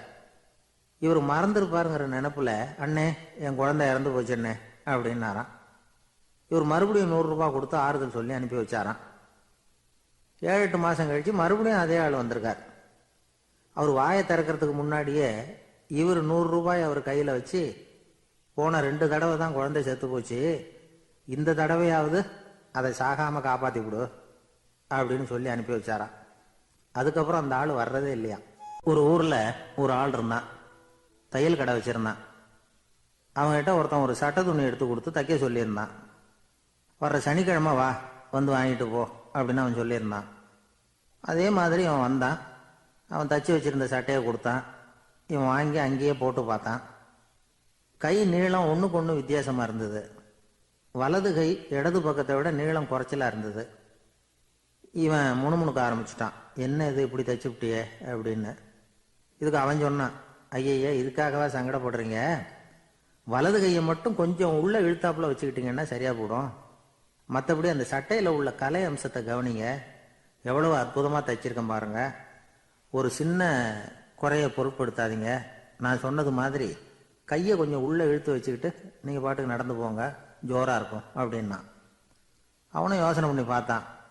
சரியான யோசனையாக தான் தோணுச்சு. கொஞ்சம் முயற்சி பண்ணி வலது கையை உள்ளே இழுத்து சட்டை சரியாக இருக்கிறது மாதிரி பண்ணிட்டான். இப்போ மறுபடியும் ஒரு பிரச்சனை. வலது கையை உள்ளே இழுத்த மாதிரி வச்சுக்கிட்டதும் முதுகு பக்கம் கொஞ்சம் துணி தளர்ந்து தொங்குறது மாதிரி ஆயிட்டுது. என்ன இது, முதுகு பக்கம் துணி குவிஞ்சுட்டுதே, அப்படியே தொங்குறது மாதிரி இருக்க அப்படின்னு அவன் மறுபடியும் ஆரம்பித்தான். ஐயா, இதுக்காகவா கவலைப்படுறீங்க? உடம்பு அதுக்கு தகுந்த மாதிரி கொஞ்சம் வளைச்சிக்கிட்டா போச்சு. இதுக்காக அந்த அழகான தையலை பிரித்து அதில் உள்ள கலை அம்சத்தை கெடுக்கிறதுக்கு என் மனசு இடம் கொடுக்கல. எவ்வளவுக்கு தளர்த்தியாக இருக்கோ அவ்வளவுக்கு கொஞ்சம் உடம்பை வளைச்சி அப்படியே வச்சுங்க, சரியாக போடும் அப்படின்னா.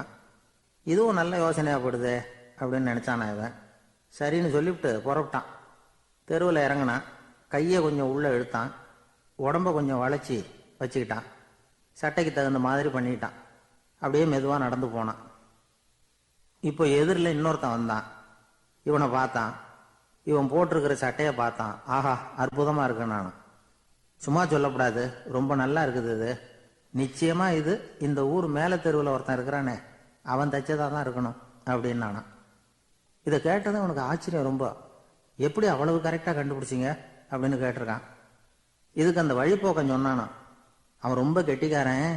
உங்களை மாதிரி உடம்பும் கையும் வளைஞ்சு போன ஒரு ஆளுக்கு அவனை தவிர வேற யாராலையும் இவ்வளவு பொருத்தமான சட்டையை தைக்க முடியாது அப்படின்னு நானா. பாருங்க, அவனுக்காக இவன் அனுசரிக்க போய் இவனோட நிலைமை எப்படி ஆயிட்டுது பாருங்க. இதே மாதிரி தான் சில சடங்குகளும் சம்பிரதாயங்களும் நம்மளை கோமாளி ஆக்கி விட்டுரும். எதுவாக இருந்தாலும் அதில் அறிவுபூர்வமான அணுகுமுறை அவசியம். ஒரு நர்ஸு அவசரமாக ஓடி வந்து டாக்டர் கிட்ட சொல்லிச்சான், டாக்டர், ஒரு தப்பு நடந்து போச்சு. 10ஆம் நம்பர் பெட்டில் இருக்கிற பேஷண்ட்டுக்கு காலில் ஆப்ரேஷன் பண்ணுறதுக்கு பதிலாக கையில் ஆப்ரேஷன் பண்ணிவிட்டீங்க. கையை ஆப்ரேஷன் பண்ண வேண்டிய ஆள் 7ஆம் நம்பர் பெட்டில் இருக்கார் அப்படின்னு தான். இதுக்கு அவர் பதட்டப்படாமல் சொன்னாராம், பரவாயில்ல, இவரை தூக்கி 7ஆம் நம்பர் பெட்டில் போட்டுரு அப்படின்னாராம். ஒரு காட்டில் ஒரு நரி இருந்தது. ஒரு நாள் காலை நேரம் அது தன்னுடைய இருப்பிடத்திலிருந்து வெளியில் வந்தது. கொஞ்சம் தூரம் நடந்து வந்தது. அப்போதான் அது தன்னோட நிழலை கவனித்து பார்த்தது. பார்த்தா அது ரொம்ப நீளமாக பெருசாக இருக்குது. காலை நேரத்தில் நிழல் அப்படி தானே இருக்கும். ஆனால் அந்த நரிக்கு அந்த விஷயம் தெரியல. தன்னுடைய நீண்ட பெரிய நிழலை பார்த்து ஆச்சரியப்பட்டது. ஆஹா, நாம் இவ்வளவு பெருசாவா இருக்கிறோம் அப்படின்னா என்னுடைய காலை சாப்பாட்டுக்கு ஒரு யானை இல்லைன்னா ஒரு ஒட்டகம் கிடைச்சாதான் சரியாக இருக்கும் போல இருக்கு அப்படின்னு முடிவு பண்ணிக்கிட்டது. உடனே ஒரு யானை அல்லது ஒட்டகத்தை தேடி அலைஞ்சது, எங்கே கிடைக்கும்னு. கிடைக்கவே இல்லை. மத்தியானம் 12 மணி ஆயிட்டுது. பசியோடு அலையுது. இப்போ தன்னோட நிழலை பார்த்தது. அது மத்தியான நிழல் எப்படி இருக்கும், அது ரொம்பவும் குறுகி போய் தெரிஞ்சுது. உடனே அந்த நரி என்ன நினச்சிக்கிட்டு தான் தெரியுமா, காலை ஆகாரம் சாப்பிடாததுனால நம்ம உடம்பு இப்படி அழைச்சி போட்டுதே அப்படின்னு நினச்சிக்கிட்டு தான். கொஞ்ச நேரம் கழித்து மறுபடியும் தன்னுடைய நிழலை பார்க்குது. அது இன்னமும் குறுகி போய் காலடியிலேயே வந்துட்டுது. அதுக்கு பயமாக போயிடுது. ஐயையோ, இன்னும் கொஞ்ச நேரத்தில் நாம் இறந்துருவோம் போல இருக்க. இப்போ என்ன செய்யறது? இந்த சமயத்தில் ஒரு எறும்பு கிடைச்சா கூட போதும், அதை நம்ம காலை ஆகாரமாக நினச்சி சாப்பிட்டுள்ளாமே அப்படின்னு நினச்சிதான். நம்முடைய நிழல் கூட நம்மளை மாதிரியே தான் அடிக்கடி மாறிக்கிட்டே தான் இருக்குது. அது எப்பவும் ஒரே மாதிரி இருக்கிறது இல்லை. மனிதனுக்கு ஏற்படுகிற தன்முனைப்பு இருக்கு பாருங்க, ஈகோ, அது கூட ஒரு நிழல் மாதிரி தானா. அப்படி நினைக்க ஆரம்பிச்சுட்டா அதனால ஏதும் பிரச்சனை வராதான். தன்முனைப்பை நிழல் போலவே ஏற்றுக்கொள்ளுங்கள் அப்படிங்கிறது பெரியவங்க கருத்து. ஒரு காரியத்தை வெற்றிகரமா நல்ல விதமா செஞ்சு முடிக்கிறோம்னு வச்சுக்கோங்க, அந்த சமயத்துல ஒரு வித நுட்பமான தற்பெருமை நமக்குள்ள உண்டாகுது. இது இயற்கையானது, அதனால இது மேல பற்று வைக்கக்கூடாது. அப்படி வைக்க ஆரம்பிச்சுட்டா அந்த தற்பெருமை ஒரு நிரந்தர விருந்தாளியா நம்ம கிட்ட தங்கிக்கும். நம்ம நிழல் எப்படின்னு பாருங்க, நாம நடக்கும் பொழுது நம்ம பின்னாடியே வரும்.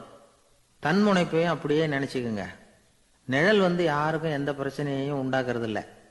ஆனா அந்த நிழலை கண்டே நாம பயப்பட ஆரம்பிச்சுட்டா நாம எதுலையும் வெற்றி காண முடியாது. நிழலோட சண்டை போடக்கூடாது. அது மாதிரி தன்முனைப்போடவும் நாம சண்டை போட வேண்டியதில்லை. இல்லாத ஒன்றோடு சண்டை போடுறது எப்படின்னா, அது இருட்டோட சண்டை போடுறது மாதிரி. நாம நிழல் கிடையாது, நம்ம கிட்ட இருக்கிற தன்முனைப்பு ஒரு நிழல்.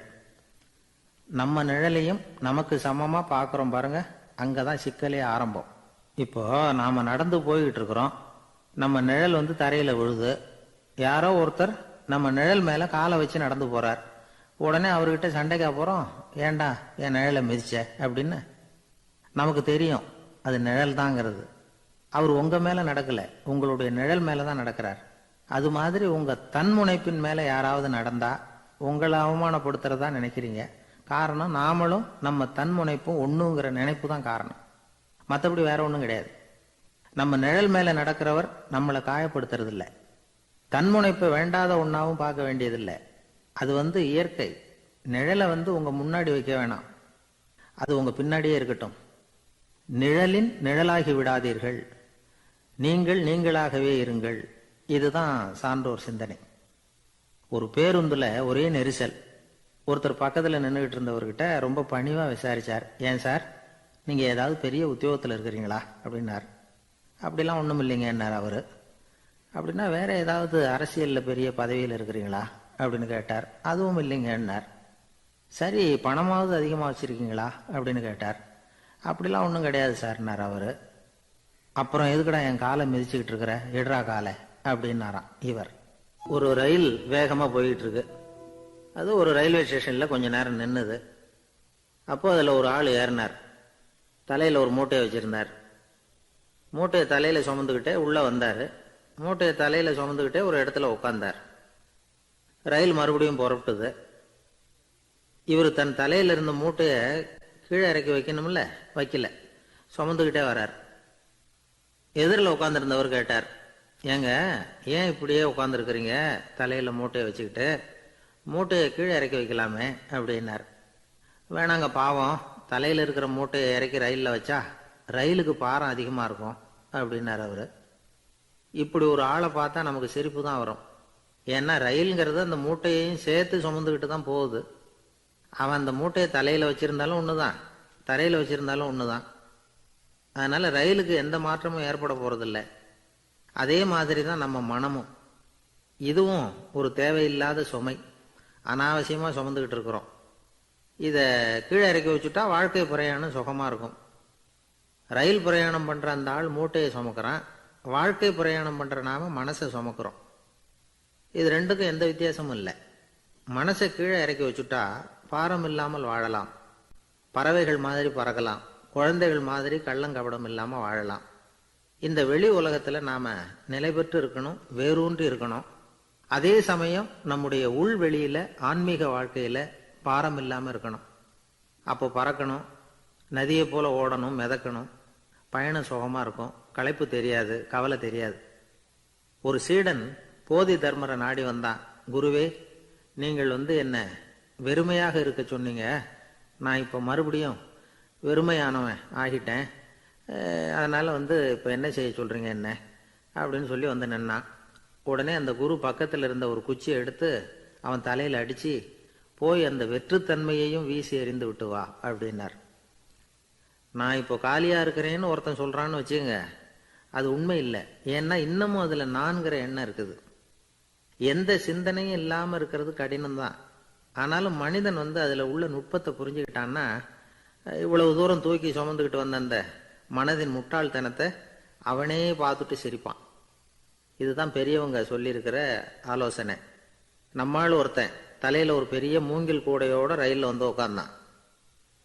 கூடை தலையில இருந்தது, கீழே இறக்கி வைக்கல. எதிரில் இருந்தவர் கேட்டார், ஏங்க எதுக்காக அதை அனாவசியமா சுமந்துக்கிட்டே இருக்கீங்க, கீழே இறக்கி வைங்களேன்னார். இல்லைங்க, நான் வீட்டை விட்டு புறப்படும் பொழுதே என் பையன் சொல்லிவிட்டான், கூடைய தலையை விட்டு இறக்கக்கூடாதுன்னு அப்படின்னார். அவன் சின்ன பையன், விவரம் இல்லாம சொல்லியிருப்பான். இப்ப என்ன நேரில் வந்தா பார்த்துக்கிட்டு இருக்கிறான், நீங்க இறக்கி வைங்கன்னார் அவர். அவன் நேரில் பார்த்துக்கிட்டு இல்ல, இருந்தாலும் நான் இந்த கூடையை கீழே இறக்கி வச்சா அது அவனுக்கு தெரிஞ்சிரும் அப்படின்னாரு இவர். அது எப்படின்னார் அவர். அவன் தனக்கு டிக்கெட் வாங்க வேணாம்னு சொல்லி இப்ப இந்த கூடைக்குள்ளதான் உட்கார்ந்துருக்கிறான் அப்படின்னார் இவர். ஒரு ஊர்ல ஒரு மன்னர் இருந்தார். அழகான அரண்மனையில அவர் இருந்தார். அந்த அரண்மனையை விட அழகா ஒரு மாளிகையை அந்த ஊர்லயே வேற ஒருத்தன் கட்டியிருந்தான். அப்படி கட்டி முடிச்சதுல அவனுக்கு ரொம்ப பெருமை. எத்தனையோ செல்வந்தர்கள்லாம் பார்த்துட்டு, இந்த மாளிகையை விலைக்கு கொடுத்துடுறியா, எவ்வளவு விலை சொன்னாலும் சரி நாங்க வாங்கிக்கிறதுக்கு தயாரா இருக்கோம் அப்படின்னு சொல்லி கேட்டு பார்த்துட்டாங்க. நான் இதை விற்கிறதுக்கு தயாரா இல்லை அப்படின்னு சொல்லிவிட்டான். அவ்வளவு சிறப்பா கலை அம்சத்தோடு அதை கட்டி முடிச்சிருக்கிறான்.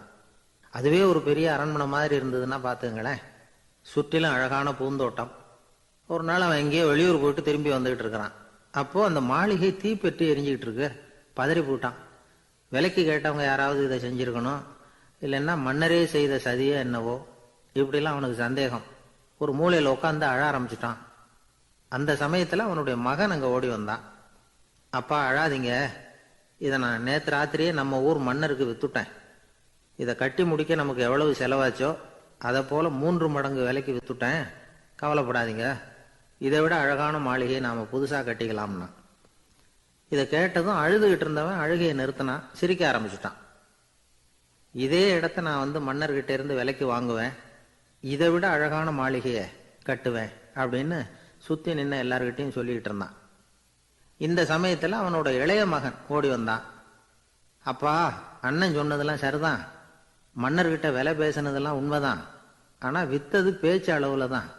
இனிமேதான் பத்திரம் வாங்கணும், எழுதணும், நீங்க கையெழுத்து போடணும், பதிவு பண்ணணும், மன்னர்கிட்ட பணம் வாங்கணும். அதுக்காகத்தான் உங்களை எதிர்பார்த்துக்கிட்டு இருந்தோம். அதுக்குள்ள இப்படி ஆயிட்டுதுன்னா. இப்ப சிரிச்சுக்கிட்டு இருந்தவன் சிரிப்பை நிறுத்தினான். மறுபடியும் குழந்தை மாதிரி அழ ஆரம்பிச்சுட்டான். இது ஒரு சம்பவம். இதுல இருந்து என்ன தெரியுது? அந்த அழகான மாளிகை தன்னுடையது அப்படின்னு நினைக்கும் பொழுது அவனுக்கு அழுகை வந்தது. அது தன்னுடையது இல்லை அப்படின்னு நினைக்கிற போது சிரிப்பு வந்தது. மறுபடியும் அது தன்னுடையது தான் அப்படிங்கிற உணர்வு வரும்பொழுது அழுகை. எது எதிலிருந்து நீ நீங்கி இருக்கிறாயோ அது அதிலிருந்து உனக்கு துன்பம் இல்லை அப்படிங்கிறார் திருவள்ளுவர். இந்த உடம்பு என்னுடையதில்லை அப்படிங்கிற உணர்வு வந்துட்டா அது ஒரு பெரிய நிலை. அந்த நிலை வரணும். எல்லாத்தையும் பயன்படுத்திக்கலாம், ஆனா பற்றுல விழுந்துடக்கூடாது. உலகத்தில் இருங்கள், ஆனால் உலகத்தவராக இருக்காதீர்கள். உலகிற்குள் இருங்கள், உலகம் உங்களுக்குள் வந்துவிட அனுமதிக்காதீர்கள்.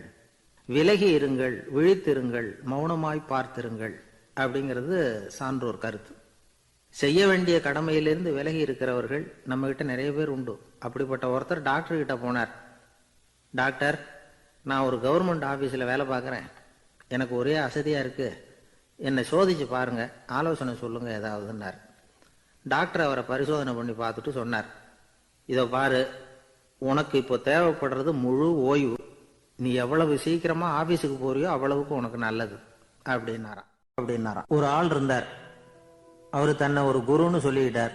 மௌன குரு, வாயை திறக்கிறது இல்லை. அவருக்கு 2 சீடர்கள் உண்டு. இவங்க தான் வர்றவங்க கிட்ட பேசுவாங்க, விளக்கம் கொடுப்பாங்க. ஒரு நாள் இந்த சீடர்கள் 2 பேரும் எங்கேயோ வெளியில போயிட்டாங்க. அந்த நேரம் பார்த்து ஒருத்தர் அங்க வந்தார். குரு கிட்ட போனார். குருவே, புத்தர்னா என்ன அப்படின்னு கேட்டார். குருவுக்கு ஒன்றும் புரியல. அவர் உண்மையான குருவா இருந்தாவில புரியும். திருன்னு முழிக்க ஆரம்பிச்சார். இந்த நேரம் பார்த்து இந்த சீடர்களும் எங்கேயோ போயிட்டாங்களே, என்ன பண்றது, உதவிக்கு யாராவது கிடைக்க மாட்டாங்களா அப்படின்னு அப்படி சுற்றுமுற்றும் பார்த்தார். வந்தவர் இதை கவனிச்சார். ஏதோ புரிஞ்சுக்கிட்ட மாதிரி அடுத்த கேள்வியை கேட்டார். தர்மம்னா என்ன சுவாமி அப்படின்னார். குருவுக்கு ரொம்ப சங்கடமா போச்சு. நம்ம நிலைமை இப்படி ஆயிட்டுதே, இக்கட்டில் விட்டுட்டு போயிட்டாங்களே எங்கேயோ, இப்படி மாட்டிக்கிட்டோமே அப்படின்னு சொல்லி விட்டத்தை பார்த்தாராம். அப்புறம் குனிஞ்சு தரையை பார்த்தார். அப்படியே உட்காந்துட்டார். வந்தவர் உடனே அடுத்த கேள்விக்கு போயிட்டாராம். தியானம்னா என்ன சுவாமின்னாராம். பாவம் என்ன பண்ணுவார் அந்த குரு, பேசாம கண்ணை கெட்டியா மூடிக்கிட்டார். இது ஏதடா வம்பா போச்சுன்னு. இவர் இப்படி பண்ணா கூட வந்தவர் சளைக்கல. இன்னொரு கேள்வியும் கேட்டார். ஆசீர்வாதம்னா என்னன்னாராம். இவர் பார்த்தார், இப்படியே போனா இவர் கேள்வி கேட்கறத நிறுத்த மாட்டார்னு நினைச்சுக்கிட்ட எனக்கு ஒண்ணுமே தெரியாதுங்கிற பாவனையில 2 கையையும் விரிச்சு காட்டினாராம். வந்தவர் முகத்துல மகிழ்ச்சி, மன நிறைவு, ஏதோ எல்லாம் புரிஞ்சுக்கிட்ட ஒரு மாதிரி அங்கிருந்து புறப்பட்டு போனார். வழியில அந்த குருவோட சீடர்கள் 2 பேரையும் சந்திச்சார். உங்க குருவை நாங்க பார்த்துட்டு வரோம் அப்படின்னாராம். இவரு என்ன நடந்ததுன்னு கேட்டிருக்காங்க அவங்க. இவர் விவரமா சொன்னாராம். உங்க குரு தெரியுமா, எப்பேற்பட்ட ஞானி தெரியுமா, புத்தர்னா என்னன்னு கேட்டேன். அதுக்கு அவர் அப்படியும் இப்படியும் பார்த்தார். அதுக்கு என்ன அர்த்தம் தெரியுமா, மக்கள் புத்தரை அங்கேயும் இங்கேயும் தேடுறாங்க, உண்மையில அவர் அங்கேயும் இங்கேயும் தேடி கண்டுபிடிக்க முடியாது அப்படிங்கிறத அவர் செய்கை மூலமா உணர்த்தினார். அதுக்கப்புறம் தர்மம்னா என்னன்னு கேட்டேன். ஒரு மேலையும் கீழையும் பார்த்து தர்மம் சமமானது, அதுல உயர்வு தாழ்வு இல்லை அப்படிங்கிறத உணர்த்தினார். அதுக்கப்புறம் தியானம்னா என்னன்னு கேட்டேன். கண்ணை மூடிக்கிட்டார். கண்ணை மூடி காணும் அற்புதம் அதுங்கிறத புரிஞ்சுக்கிட்டேன். கடைசியா ஆசீர்வதிக்கப்படுறது பற்றி கேட்டேன். கைகளை நீட்டி உதவுறது தான் அது அப்படிங்கிறத 2 கையையும் விரித்து உணர்த்தினார். எவ்வளவு பெரிய மகான் அவர் அப்படின்னு சொல்லிவிட்டு அவர் பாட்டுக்கு போயிட்டார்.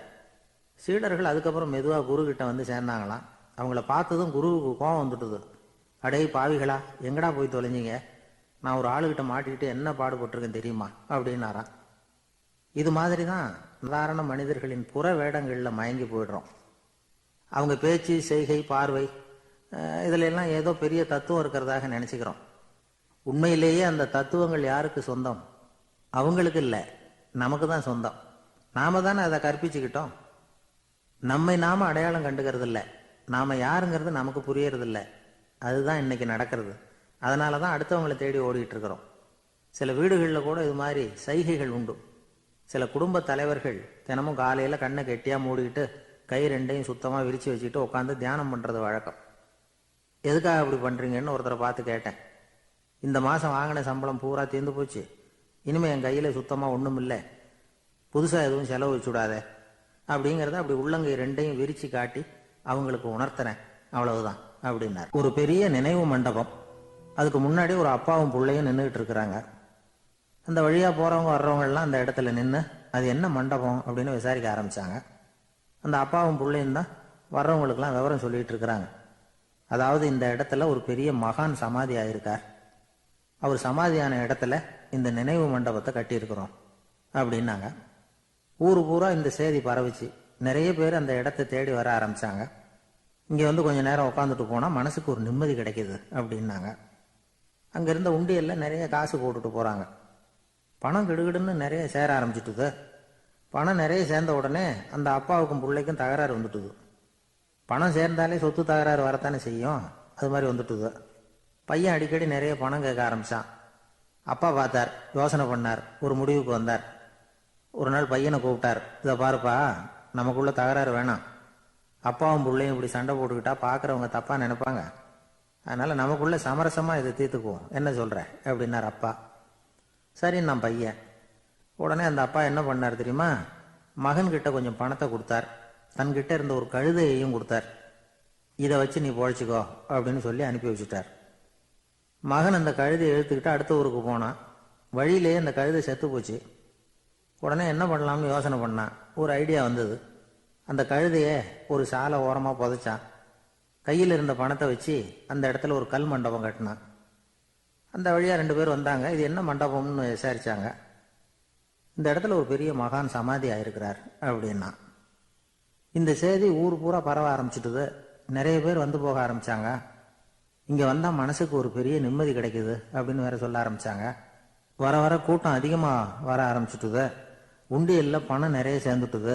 நகையெல்லாம் கூட கழட்டி காணிக்கையாக போட ஆரம்பிச்சுட்டாங்க. அப்பாவை விட மகன் பெரிய ஆளாயிட்டான். இதை கேள்விப்பட்டார் அப்பா. பையனை பார்த்துட்டு வரலாம்னு ஒரு நாள் புறப்பட்டு வந்தார். பையன் ஓஹோன்னு இருக்கிறான். பங்களா, காரு எல்லாம் வந்துட்டுது. எப்படிடா இந்த அளவுக்கு ஆனே அப்படின்னு விசாரிச்சார். அப்பா, எல்லாம் உங்கள் ஆசீர்வாதம் தான். நீங்கள் கொடுத்த மூலதனத்தை வச்சு தான் இவ்வளவும் சம்பாதிச்சேன் அப்படின்னு நான் பையன். அது எப்படிறான்னு விசாரிச்சார். அப்பா, நீங்கள் ஒரு கழுதை குட்டியும் கொஞ்சம் பணமும் என்கிட்ட கொடுத்து அனுப்பி வச்சிங்க. அதை எடுத்துக்கிட்டு வந்தேன். வர்ற வழியில் அந்த கழுதை செத்து போச்சு. உடனே யோசனை பண்ணேன். அந்த கழுதையை இந்த இடத்துல புதைச்சேன். கையில் இருந்த பணத்தை வச்சு மண்டபம் கட்டினேன். மகான் ஒருத்தர் சமாதி ஆயிருக்கார் அப்படின்னு வதந்தியை கிளப்பி விட்டேன். ஜனங்கள்லாம் ஏமாந்து போய் காசை கொண்டாந்து போட ஆரம்பிச்சிட்டாங்க. நான் பொழைச்சிக்கிட்டு இருக்கிறேன் அப்படின்னா. இப்போதான்டா நீ என் புள்ள அப்படின்னு சொல்லி சந்தோஷப்பட்டாரான் அந்த அப்பா. ஏன் அப்படி சொல்கிறீங்கன்னு கேட்டிருக்கான் பையன். கழுதை குட்டியை புதைச்சி மண்டபம் கட்டியிருக்கிற நீ, ஏற்கனவே நம்ம ஊரில் நாம் கட்டியிருக்கிறோமே மண்டபம், அது இந்த கழுதையோட அம்மாவை புதைச்ச இடம். மகான் சமாதி ஆயிருக்காருன்னு நானும் சும்மா கப்ஸா தான் விட்டுக்கிட்டு இருக்கேன் அப்படின்னாரான் அப்பா. முட்டாள் ஜனங்களை நினைச்சு அந்த 2 பேரும் சத்தம் போட்டு சிரிச்சாங்களாம். மனுஷன் ஏமாத்துறது ரொம்ப சுலபம். என் கூட படிச்ச ஒருத்தன் திடீர்னு ஒரு நாள் எல்லாருக்கும் அருள் வாக்கு சொல்ல ஆரம்பிச்சுட்டான். அவன் ஒரு ஆபீஸ்லயும் வேலை பார்க்கறான். ஆபீஸில் உள்ளவங்கெல்லாம் அவங்ககிட்ட வந்து அருள் வாக்கு கேட்கறது வழக்கம். ஒரு நாள் நான் அவன் முன்னாடி போய் உட்காந்து பேசிக்கிட்டு இருந்தேன். அப்போ அதே ஆபீஸில் வேலை பார்க்குற ஒருத்தர் அவங்ககிட்ட வந்து, சுவாமி, என் மேஜையில் வச்சிருந்த பேனா திடீர்னு காணாமல் போட்டுது, அது திரும்ப கிடைக்குமா எனக்கு அப்படின்னு கேட்டார். இவன் கண்ணை உருட்டி பார்த்துட்டு, அது உனக்கு கிடைக்காது, புதுசாக வேற ஒன்று வாங்கிக்கப்போ அப்படின்னா. சரின்னு அவர் போயிட்டார். அவர் போனதுக்கப்புறம் நான் மெதுவாக இவனை பார்த்து, அது எப்படிடா அது உனக்கு கிடைக்காதுன்னு அவ்வளோ உறுதியாக அவர்கிட்ட சொன்னேன் அப்படின்னு கேட்டேன். இவன் மெதுவாக என் காதுகிட்ட வந்து, அந்த பேனாவை கிளப்புனதே நான் தான் அப்படிங்கிறான். ஒரு ஊரில் ஒரு ஆள் இருந்தான். அவனுக்கு வெளிநாட்டுக்கு போகணும்னு ஆசை. ஆனால் அவனுக்கு எந்த மொழியும் தெரியாது. இருந்தாலும் சமாளிச்சுக்கலாம்னு முடிவு பண்ணிட்டு கிளம்பிட்டான். ஏதோ ஒரு தேசத்துக்கு போய் சேர்ந்தான். அங்கே அவனுக்கு யாரையும் தெரியாது. அவங்க என்ன மொழியில் பேசிக்கிறாங்க அப்படிங்கிறது கூட புரியல. என்ன பண்ணுறதுன்னு யோசனை பண்ணிட்டு ஒரு இடத்துல நின்றுக்கிட்டு இருக்கிறான். எதிர ஒரு பெரிய கட்டடம், நிறைய பேர் உள்ளே போயிட்டு இருக்கிறாங்க. இவனும் அவங்க பின்னாடியே உள்ளே போனான். ஒரு பெரிய அறை, அலங்காரம்லாம் பண்ணி வச்சிருக்கிறாங்க. நிறைய பேர் சாப்பிட்றதுக்காக உட்காந்துருக்குறாங்க. இவனுக்கு நல்ல பசி, அதனால் இவனும் உட்காந்தான். சாப்பாடு போட்டாங்க, சாப்பிட்டான். அன்பான உபசரிப்பு. இவன் மனசு உள்ள நினச்சிக்கிட்டான், இது ஏதோ அரசருடைய அரண்மனை மாதிரி தெரியுது, இன்னைக்கு ஏதோ விருந்து நடக்குது, நல்ல வேளை நம்ம பசியும் தீர்ந்தது அப்படின்னு நினச்சிக்கிட்டே நிமிர்ந்து பார்க்குறான். சாப்பாடு பரிமாறினவன் எதிரில் ரொம்ப பணிவோட முதுக வளைச்சி வணக்கம் தெரிவித்தான். இவனும் எழுந்திரிச்சு நின்று முதுக வளைச்சி வணக்கம் தெரிவித்தான். ரொம்ப நன்றின்னா. அவன் ஒரு சீட்டை இவன் கையில் கொடுத்தான். இவன் அதை வாங்கி பார்க்குறான். என்ன எழுதியிருக்குன்னு ஒன்றும் புரியல. சரி, இந்த நாட்டில் தங்களுடைய நன்றியை சீட்டில் எழுதி தான் கொடுப்பாங்க போல இருக்கு அப்படின்னு நினச்சிக்கிட்டு மறுபடியும் நன்றின்னா. ஆனால் அவன் காசை கொடுங்கன்னா. ஏன்னா அது ஒரு ஹோட்டல், இவன் சாப்பிட்டதுக்கான பில் அது. இவன் அதை புரிஞ்சிக்கவே இல்லை. நன்றின்னு அந்த சீட்டில் எழுதி கொடுக்குறாங்க போல இருக்கு அப்படின்னு நினச்சிக்கிட்டு அதை வாங்கி சட்டை பையில் பத்திரமா வச்சுக்கிட்டு, பரவாயில்லைங்க ரொம்ப மகிழ்ச்சின்னா. ஒரு வெளிநாட்டுக்காரனுக்கு இவ்வளவு தூரம் மரியாதை பண்ணுறீங்களே, எங்கள் ஊருக்கு போனதும் உங்களை பற்றி நிறைய சொல்லுவேன் அப்படின்னா. இவன் என்ன சொல்கிறான்னு அவனுக்கு புரியல. இவனை பிடிச்சி அழைச்சிட்டு போய் முதலாளி முன்னாடி நிறுத்தினான். நாம் சொன்னதில் இவனுக்கு ரொம்ப பெருமையாக இருக்கணும் போல இருக்கு, அதுதான் பெரிய இடத்துக்கு அழைச்சிட்டு வந்திருக்கிறான் அப்படின்னு இவன் நினச்சிக்கிறான். அவரும் பில்லுக்கான பணத்தை கொடுங்கிறாரு. பரவாயில்லைங்க ரொம்ப மகிழ்ச்சி நன்றிங்கிறான் இவன். அவரு பார்த்தார், இவனை நீதிமன்றத்துக்கு அனுப்பி வச்சுட்டார். இவன் என்ன நினச்சிக்கிட்டான், நம்மளை இந்த ஊர் ராஜா முன்னாடியே அழைச்சிக்கிட்டு வந்து நிறுத்தி இருக்கிறாங்க போல இருக்கு, என்ன ஒரு பெருந்தன்மை அப்படின்னு நினச்சிக்கிறான். நீதிபதி சொன்னார், சாப்பிட்டதுக்கான பணத்தை கொடுத்துரு, இல்லைன்னா அதுக்கான தண்டனையை அனுபவிக்க வேண்டி இருக்கும்னார். ராஜாவே நமக்கு நன்றி சொல்றாரு போல இருக்கு அப்படின்னு நினச்சிக்கிறான் இவன். என் மகிழ்ச்சிக்கு எல்லையே இல்லைங்க அப்படின்னா. அவரு பார்த்தார், இவனுக்கு தண்டனை கொடுக்க வேண்டியது தான் அப்படின்னு முடிவு பண்ணார். உடனே தீர்ப்பு எழுதினார். இவனை கழுதையில் பின்புறமாக உட்கார வைங்க, இவன் ஒரு மோசடிக்காரன் அப்படின்னு ஒரு போர்டு எழுதி அவன் கழுத்தில் மாட்டுங்க, அப்புறம் அந்த கழுதையை ஊரு பூரா விரட்டுங்க அப்படின்னார். இவனுக்கு தான் மொழி புரியலையே, ஏதோ நடக்குது அப்படிங்கிறது மட்டும் புரியுது. எல்லாரும் சேர்ந்து இவனை ஒரு கழுதை மேலே உட்கார வச்சாங்க. ஓஹோ, நம்மளை பாராட்டி ஒரு ஊர்வலம் நடத்துகிறாங்க போல இருக்கு அப்படின்னு நினச்சிக்கிறான் இவன். எல்லாரும் சத்தம் போட்டுக்கிட்டே கையை தட்டிக்கிட்டு கழுதை பின்னாடி ஓடி வர்றாங்க. இவனுக்கு ரொம்ப உற்சாகமாக இருக்குது. எல்லாருக்கும் கை கூப்பி வணக்கம் சொல்லிக்கிட்டே போகிறான். கூட்டத்தில் திடீர்னு ஒரு தெரிஞ்ச முகம் தெரியுது. அவனுடைய தேசத்தை சேர்ந்த ஒரு ஆள் அவன். அவனை பார்த்ததும் இவனுக்கு ரொம்ப உற்சாகம். நம்ம ஊருக்கு போனதும் இங்கே நமக்கு கிடைச்ச மரியாதையெல்லாம் உண்மைதான்னு சொல்கிறதுக்கு ஒரு சாட்சியும் கிடைச்சிட்டுது அப்படின்னு நினச்சிக்கிறான். அவனை பார்த்து கத்தனான், நல்லா பார்த்துக்க, இந்த ஊர் மக்கள் எனக்கு எப்படிப்பட்ட வரவேற்பு கொடுக்குறாங்கங்கிறத நல்லா கவனிச்சுக்கோ அப்படிங்கிறான். அவனுக்கு அவமானமாக போயிட்டுது. தலையை குனிஞ்சுக்கிட்டே நழுவி போயிட்டான். இவன் பார்த்தான், அவன் தலை தெரியல. ஆகா, அவனுக்கு நம்ம மேலே பொறாமை போல இருக்கு, அதனால தான் காணாமல் போயிட்டான் அப்படின்னு நினச்சிக்கிறான். இப்படி ஒரு வேடிக்கை கதையை பெரியவங்க சொல்கிறது உண்டு. கதை வேடிக்கையாக இருந்தாலும் இதில் உள்ள கருத்து என்ன தெரியுமா?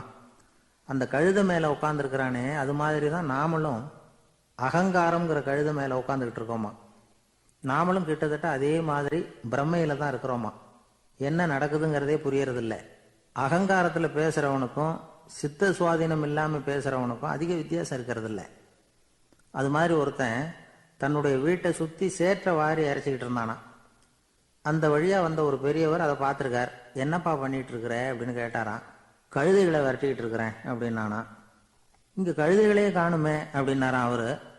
அதுதான் ஏற்கனவே விரட்டி விட்டனே அப்படின்னானா இவன். ஒரு நாள் ஒரு நண்பரை சந்தித்தேன்.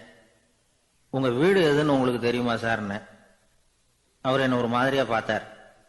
அப்புறம் சொன்னார், தெரியும் அப்படின்னாரு. சரி, உங்க தொலைபேசி எண் உங்களுக்கு தெரியுமான்னு.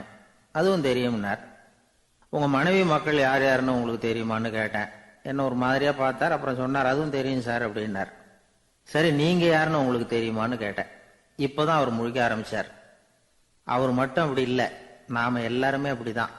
எதிரில் நிக்கிறது யாருங்கிறது தெரியும், நாம யாருன்னு நமக்கு தெரியாது. உண்மையிலேயே நாம யார்? இந்த கேள்விக்கான பதில தான் வாழ்க்கை பூரா நாம தேடிட்டு இருக்கிறோம். புத்தர் என்ன சொல்றாரு தெரியுமா? நீங்க கடவுளை பத்தி கவலைப்பட தேவையில்லை, உங்களை பத்தின கவலை உங்களுக்கு இருந்தா போதும் அப்படிங்கிறார். நான் யார், எனக்கு ஏன் இந்த கவலை அப்படின்னு உங்களை நீங்களே கேட்டுக்குங்க அப்படிங்கிறார். நாம ஏன் கடவுளை படைச்சோம்? அது ஒரு நழுவல் முயற்சியாம். அதாவது தன்னிடமிருந்து தானே தப்பிக்கிற ஒரு முயற்சியாம். இப்படிதான் அதை சொல்றாங்க அறிஞர்கள்லாம். மக்கள் பொய்யான பிரச்சனைகள்ல ஆர்வமா இருக்கிறாங்க, அதுக்கு தீர்வு காணவும் முயற்சி பண்றாங்க. கடவுளை பத்தி விவாதிக்க எல்லாருக்கும் விருப்பம், தன்னுடைய சுயம் பற்றிய பிரஜையே இருக்கிறது இல்ல. ஆகக்கூடிய விஷயம் என்னன்னா, கடவுள் சமாளிப்புக்கு பயன்படுத்தப்படுகிறார். மனவியல் என்ன சொல்லுது தெரியுமா? கடவுள், சொர்க்கம், மறுபிறவி இதை பத்தி எல்லாம் பேச ஆரம்பிக்கிறவங்க யார் தெரியுமா? போருக்கு போறவன், துன்பத்துல சிக்கி கஷ்டப்படுறவன், நோய் படுக்கையில விழுந்தவன், இவங்க தான். நாம அனுபவத்திலே பாக்குறோமே இதையெல்லாம். கடவுளை துணைக்கு கூப்பிடுறவங்க யாருன்னு கவனிச்சு பாருங்க. பரீட்சை எழுத போறவன், வேலை தேடி அலையிறவன், பண நெருக்கடியில் இருக்கிறவன், விபத்துல சிக்கிக்கிட்டவன், இவங்கெல்லாம் தான். தேர்வுல வெற்றி பெற்றதும் அவரை துணைக்கு கூப்பிடுறது இல்லை, வேலை கிடைச்சதும் அவர் துணை தேவைப்படுறது இல்லை. ஏன் இப்படி? கொஞ்சம் யோசனை பண்ணி பாருங்க. துன்பம் வருகிற போது அந்த துன்பத்தை தவிர்க்க வேண்டிய நிலையில அதிலிருந்து நழுவி போறதுக்காக பிரார்த்தனை தேவைப்படுது.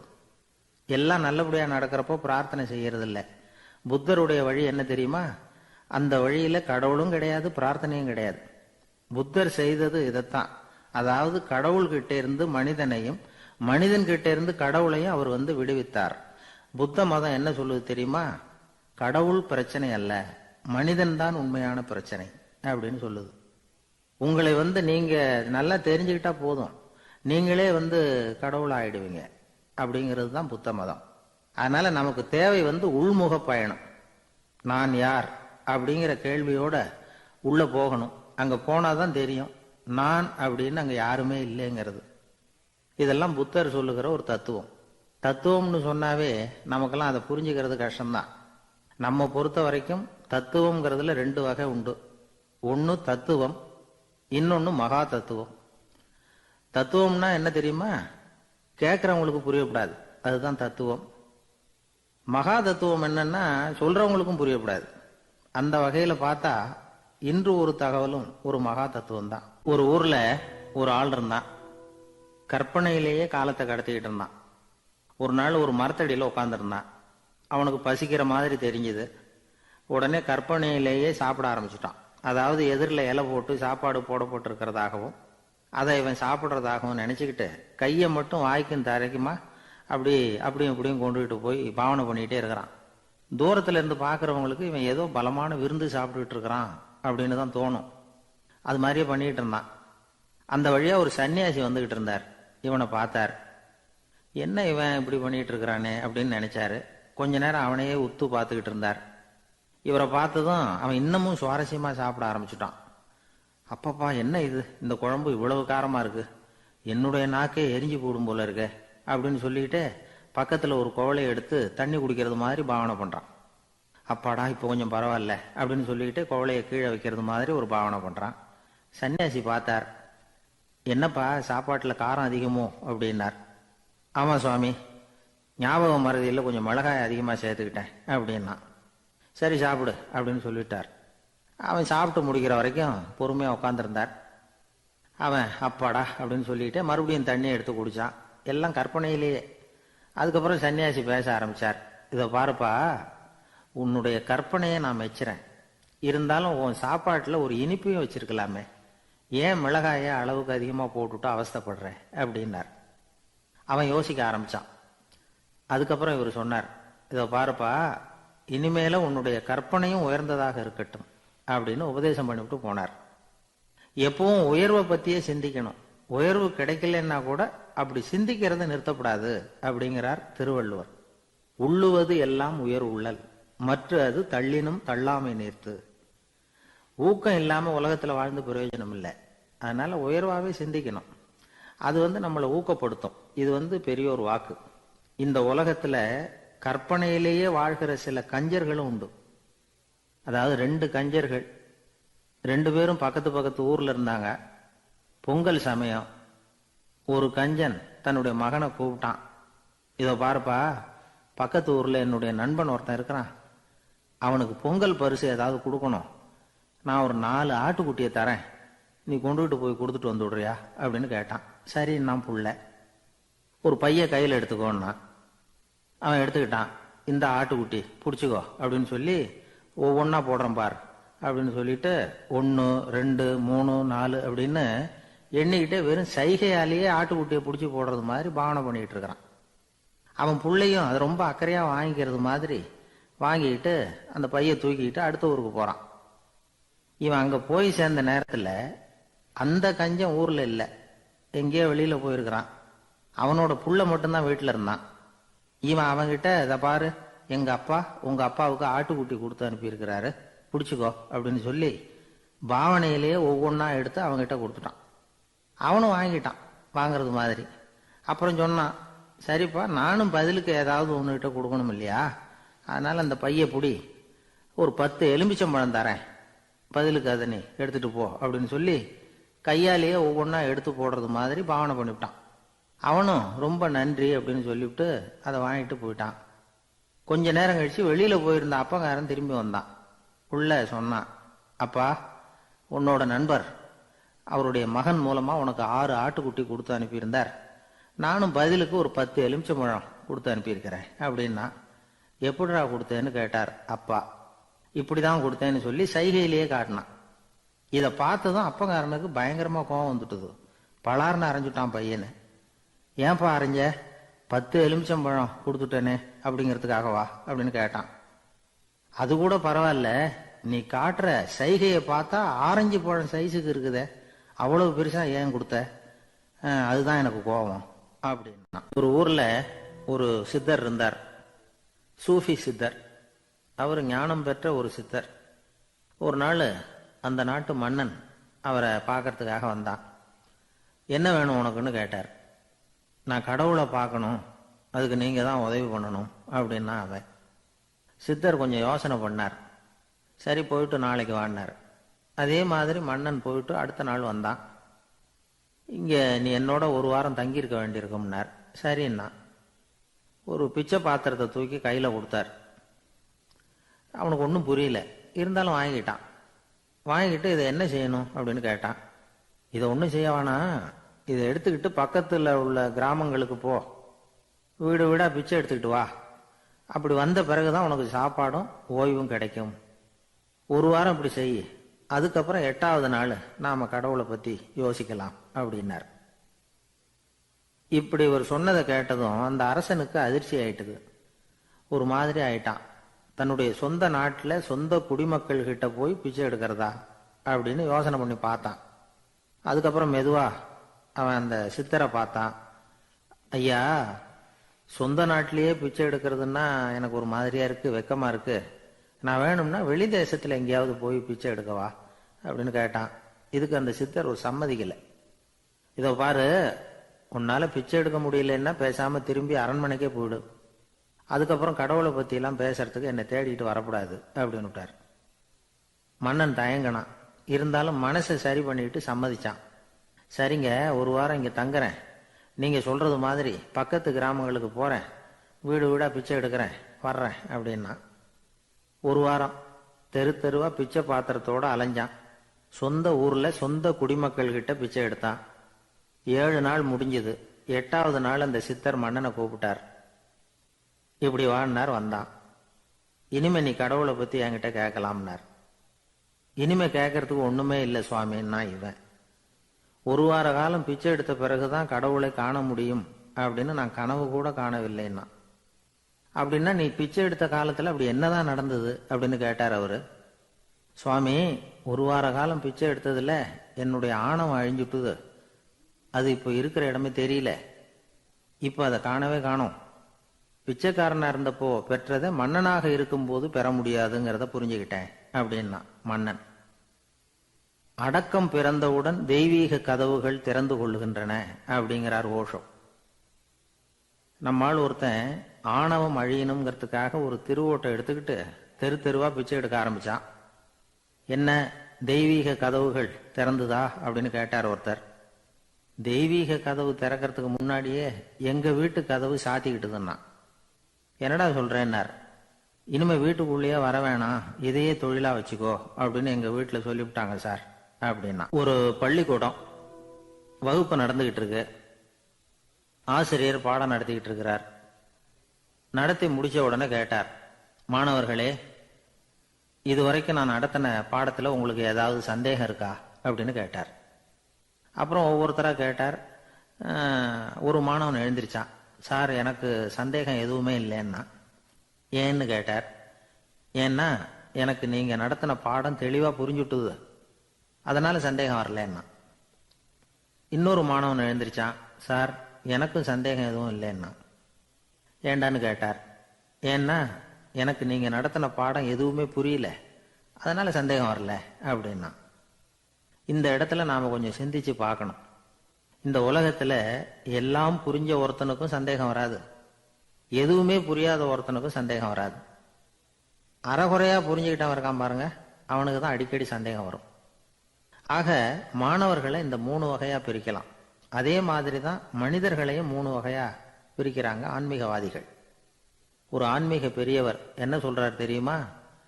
இந்த உலகத்துல 3 வகையான மனிதர்கள் இருக்கிறாங்களாம். முதல் வகை எப்படி தெரியுமா? இவங்களுக்கு எதையும் தெரிஞ்சுக்கணுங்கிற அவசியமே கிடையாது. ஏன்னா அவங்களுக்கு எல்லாமும் தெரியும்.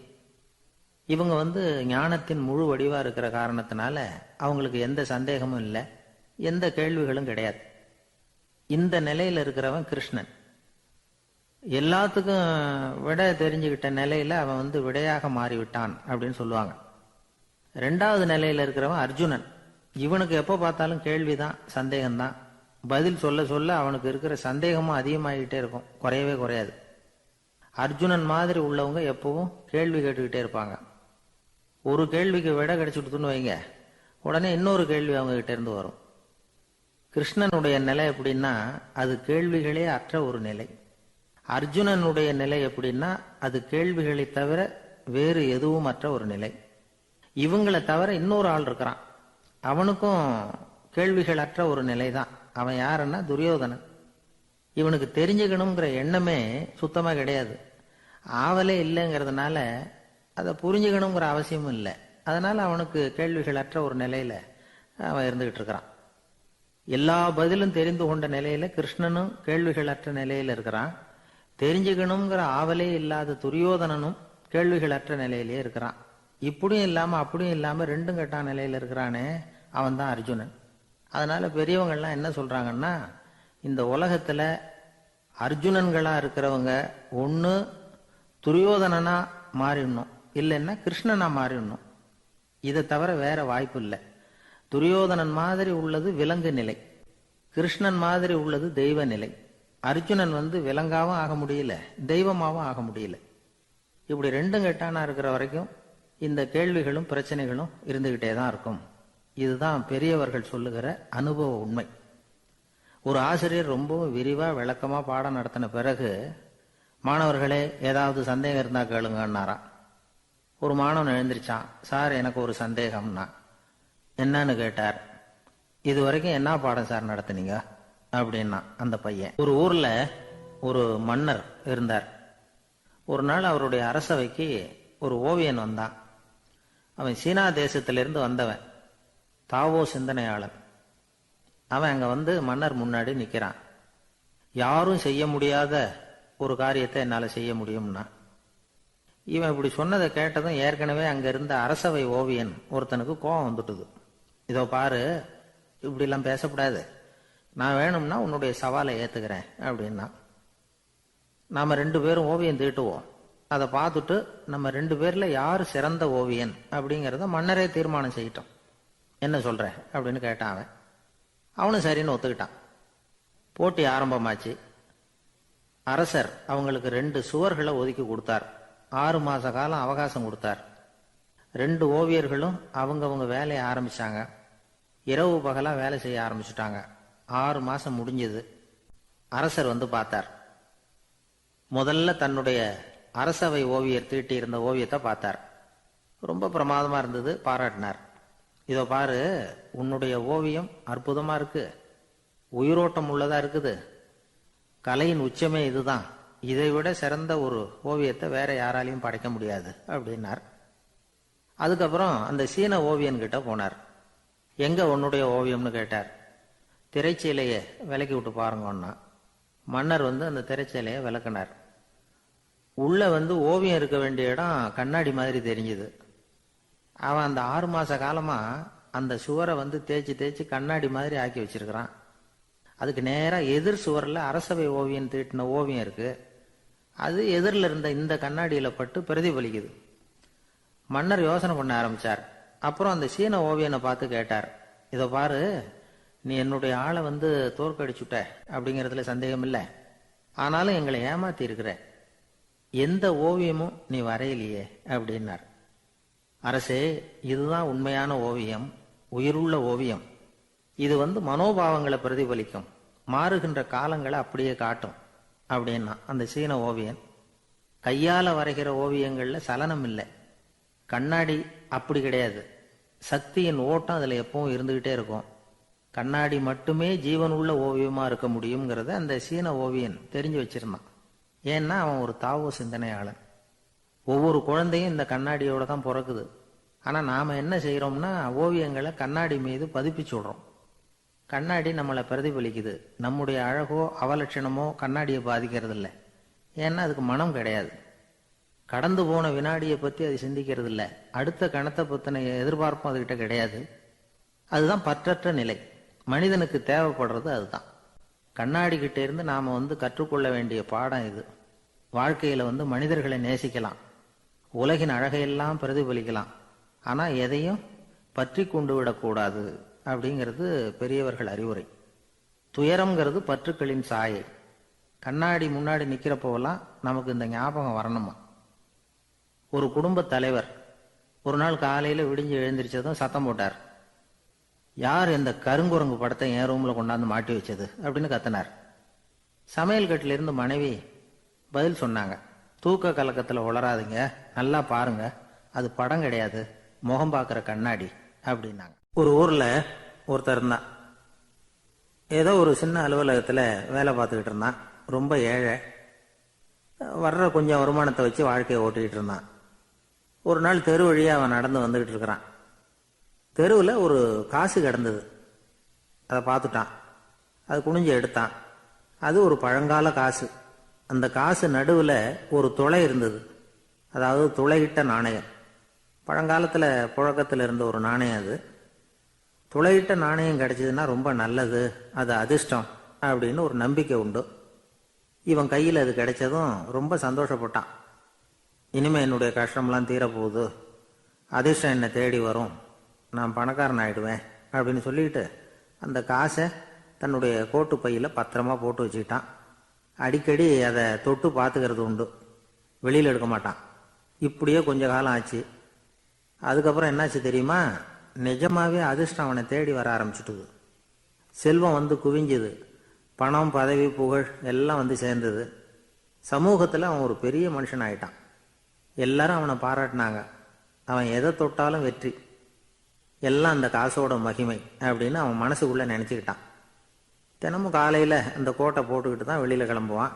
புறப்படுறதுக்கு முன்னாடி கோட்டு பாக்கெட்டை தொட்டு பார்த்துக்குவான், உள்ள காசு இருக்கா அப்படிங்கிறத உறுதிப்படுத்திக்குவான்.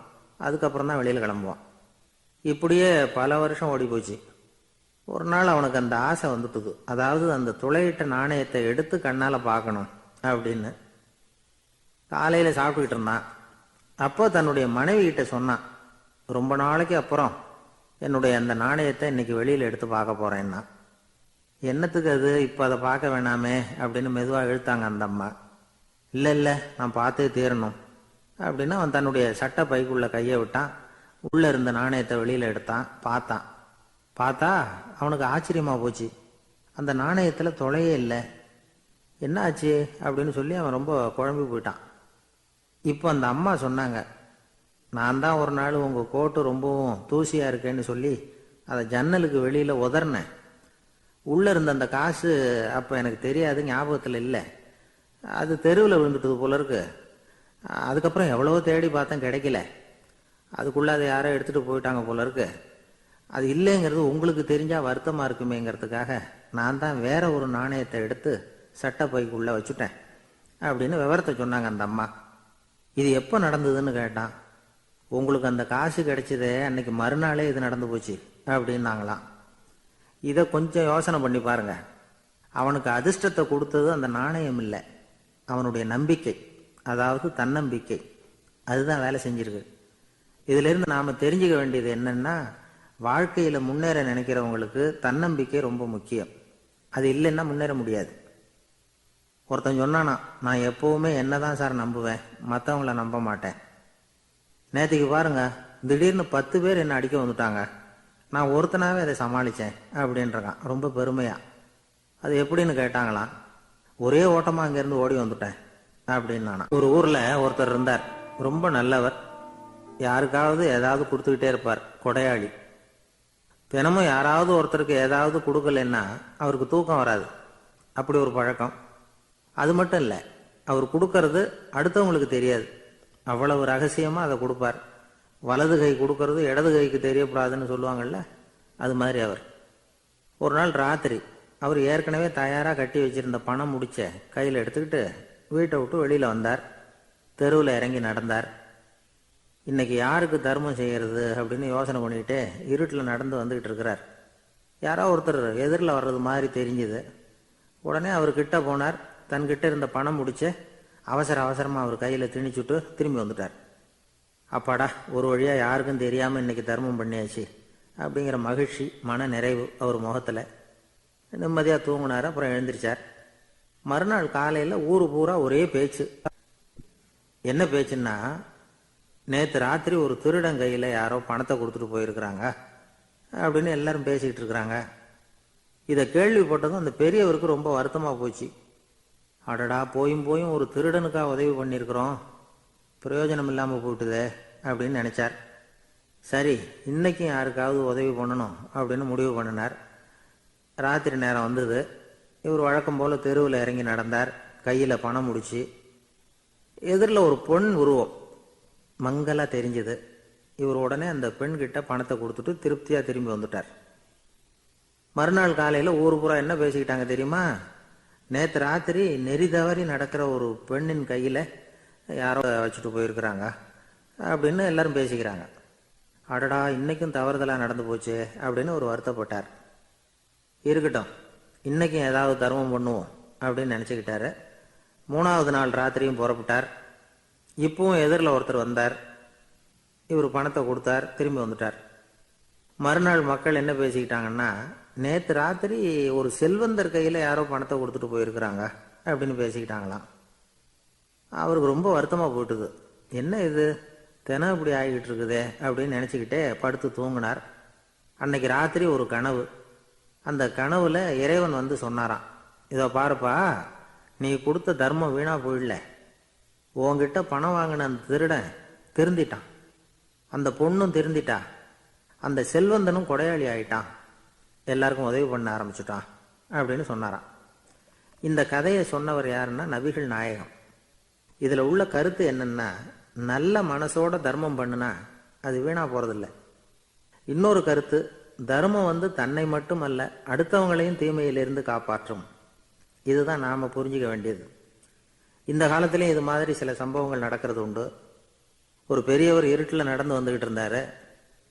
எதிரில் வந்த ஒருத்தன் வலுக்கட்டாயமாக அவர் கையை பிடிச்சி ஒரு பண முடிப்பை கொடுத்து வச்சுக்க சொல்லிவிட்டு விலகி போயிட்டான்.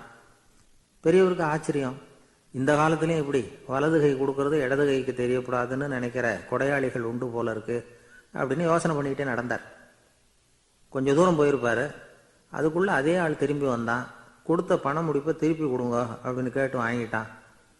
இவருக்கு ஒன்றும் புரியல. ஏன் இப்படி பண்ணுறேன்னார். அது ஒன்றும் இல்லைங்க, கொஞ்ச நேரம் இதை உங்ககிட்ட கொடுத்து வச்சிருந்தேன், அவ்வளவுதான் அப்படின்னா. ஏன்னு கேட்டார். என்னை பின்னாடி போலீஸ் தேடிக்கிட்டு வந்துக்கிட்டு இருக்குது, அதுதான் அப்படி பண்ணேன். இப்போ போயிட்டு இனிமேல் ஒன்றும் பயமில்லை அப்படின்னு சொல்லிவிட்டு அவன் பாட்டுக்கு நடந்து போகிறான். ஜெருசலேம் அங்கே உள்ள ஒரு தேவாலயம், அதில் உள்ள பலிபீடத்தின் முன்னாடி ஒரு பெட்டி உண்டு. அது காணிக்கை பெட்டி. ஆலயத்துக்கு வர்றவங்க பிரார்த்தனை பண்ணிவிட்டு திரும்பி போகிற சமயத்தில் அந்த பெட்டியில் காணிக்கை போடுவாங்க. அவங்களால எவ்வளவு முடியுமோ அவ்வளவு போடுறது வழக்கம். அவங்கவுங்க வசதிக்கு தகுந்த மாதிரி போடுவாங்க. வசதி உள்ளவங்களாக இருந்தாலும் சரி, வசதியே இல்லாத வறியவர்களாக இருந்தாலும் சரி, ஆலய காணிக்கை பெட்டியில் காசு போடுறது அவங்களுக்கு ரொம்ப பெருமையான ஒரு செயல். ஒரு சமயம் இயேசு தம்முடைய சீடர்களோடு அந்த ஆலயத்துக்கு வரார். அங்கே உட்காந்து ரொம்ப நேரம் வழிபாடு பண்ணிட்டு இருக்கிறார். சீடர்களும் அந்த ஜபத்தில் கலந்துக்கிட்டாங்க. வழிபாடு முடிஞ்சுது. இயேசு உட்காந்துருக்கிறார். காணிக்கை பெட்டியில் காசு போடுறவங்கள கவனிக்கிறார். சீடர்களும் அதையே கவனிச்சுக்கிட்டு இருக்கிறாங்க. ரொம்ப பேர் வரிசையாக வந்தாங்க. அவங்களால முடிஞ்ச அளவுக்கு காசு போட்டுட்டு அவங்க பாட்டுக்கு போய்கிட்டு இருக்கிறாங்க. வசதியானவங்க நிறைய பேர் வந்தாங்க.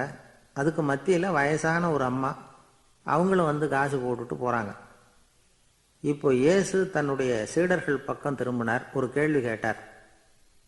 இப்போ இந்த காணிக்கை பெட்டியில் நிறைய பேர் வந்து காசு போட்டுட்டு போகிறத நீங்கள் கவனிச்சிங்க. இன்னைக்கு இந்த காணிக்கை பெட்டியில் ரொம்பவும் அதிகமாக காசு போட்டது யார் அப்படின்னு கேட்டார். முதல்ல வந்தார ஒரு பெரிய மனுஷன், அவர் தான் அதிகமாக போட்டார் அப்படின்னார் ஒருத்தர். மூணாவதாக வந்தவர் தான் அதிகமாக போட்டார், நான் கவனித்தேன் அப்படின்னாரு இன்னொருத்தர். இப்படி ஆளுக்கு ஒரு விதமாக சொல்கிறாங்க. கடைசியாக இயேசு சொன்னாராம், இன்றைக்கு அந்த பெட்டியில் அதிகமாக காசு போட்டவங்க அந்த வயசான அம்மா தான் அப்படின்னாராம். சீடர்களுக்கு ஒன்றும் புரியல. அந்த அம்மா ரொம்ப ஏழையாச்சே, அவங்க எப்படி அதிகமாக காணிக்கை செலுத்த முடியும் அப்படிங்கிறது அவங்க சந்தேகம். இயேசு விளக்குனார். நிறைய பேர் வந்தாங்க, நிறையவே காசுகள் போட்டாங்க, அது உண்மைதான். ஆனாலும் அந்த அம்மா என்ன பண்ணாங்க கவனிச்சிங்களா? வந்தாங்க, தன்னுடைய காசு பையை திறந்தாங்க, அப்படியே கொட்டுனாங்க. அதில் இருந்தது ரெண்டு காசுகள் தான். அந்த 2 காசும் காணிக்கை பெட்டியில் விழுந்துட்டுது. மற்றவங்கள்லாம் தங்கள்கிட்ட இருந்த செல்வத்தின் ஒரு சிறு பகுதியை எடுத்து பெட்டியில் போட்டாங்க. ஆனால் இந்த அம்மா தன்கிட்ட என்ன இருந்ததோ அதை அப்படியே போட்டுட்டாங்க. தன்னுடைய பிழைப்புக்காக வச்சிருந்த அவ்வளவையும் இழக்கிறதுக்கு தயாராயிட்டாங்க. அவ்வளவு தாராள மனசு அவங்களுக்கு. அதனால் அவங்க செலுத்தின காணிக்கை தான் அளவில் அதிகம் அப்படின்னார். விலை மதிப்பில்லாத முத்து புதையல் ஒருத்தனுக்கு கிடைக்க போகுதுன்னு வச்சுக்கோங்க. அதன் மதிப்பை உணர்ந்தவன் என்ன பண்ணுவான்? அதை அடையறதுக்காக தன்கிட்ட இருக்கிற எதையும் கொடுக்கறதுக்கு தயாராக இருப்பான் இல்லையா? அது மாதிரி தான் இதுவும் அப்படின்னார். உலக மதிப்பீடுகளை துரும்பா தூசியா மதித்து அதையெல்லாம் உதறி விடுகிறவன் இறையருள் அப்படிங்கிற இணையில்லாத செல்வத்தை பெறுகிறான் அப்படிங்கிறது இதில் உள்ள கருத்து. இறைவனுக்காக இழப்பதுன்னா துன்பப்படுகிறவர்களுக்காக, ஏழைகளுக்காக, ஏதுமற்றவர்களுக்காக இழப்பது அப்படின்னு அர்த்தம். உங்கள் அயலானுக்கு நீங்கள் என்ன உதவி செய்தாலும் அதை எனக்கே செய்கிறீர்கள் அப்படின்னு இயேசு சொல்லியிருக்கிறார். அடுத்தவங்களுக்கு உதவணுங்கிற குணம் இன்னைக்கு ரொம்ப குறைஞ்சி போச்சு. ஒருத்தன் வாழைப்பழத்தோல் வழுக்கி கீழே விழுந்துட்டான். பக்கத்தில் இருந்த நண்பன் உடனே இவனை தூக்கிக்கிட்டு போய் ஆஸ்பத்திரியில் சேர்த்துட்டான். அதுக்கப்புறம் சொன்னான், நீ அந்த வாழைப்பழத்தோலில் காலை வைக்க போகிறத முன்னாடியே நான் கவனிச்சுட்டேன் அப்படின்னானா. அப்படின்னா அப்போவே நீ எனக்கு உதவி செஞ்சுருக்கலாமே அப்படின்னானா அவன். நான் டாக்டருக்கு உதவலாம்னு நினச்சிட்டேன் அப்படின்னா இவன்.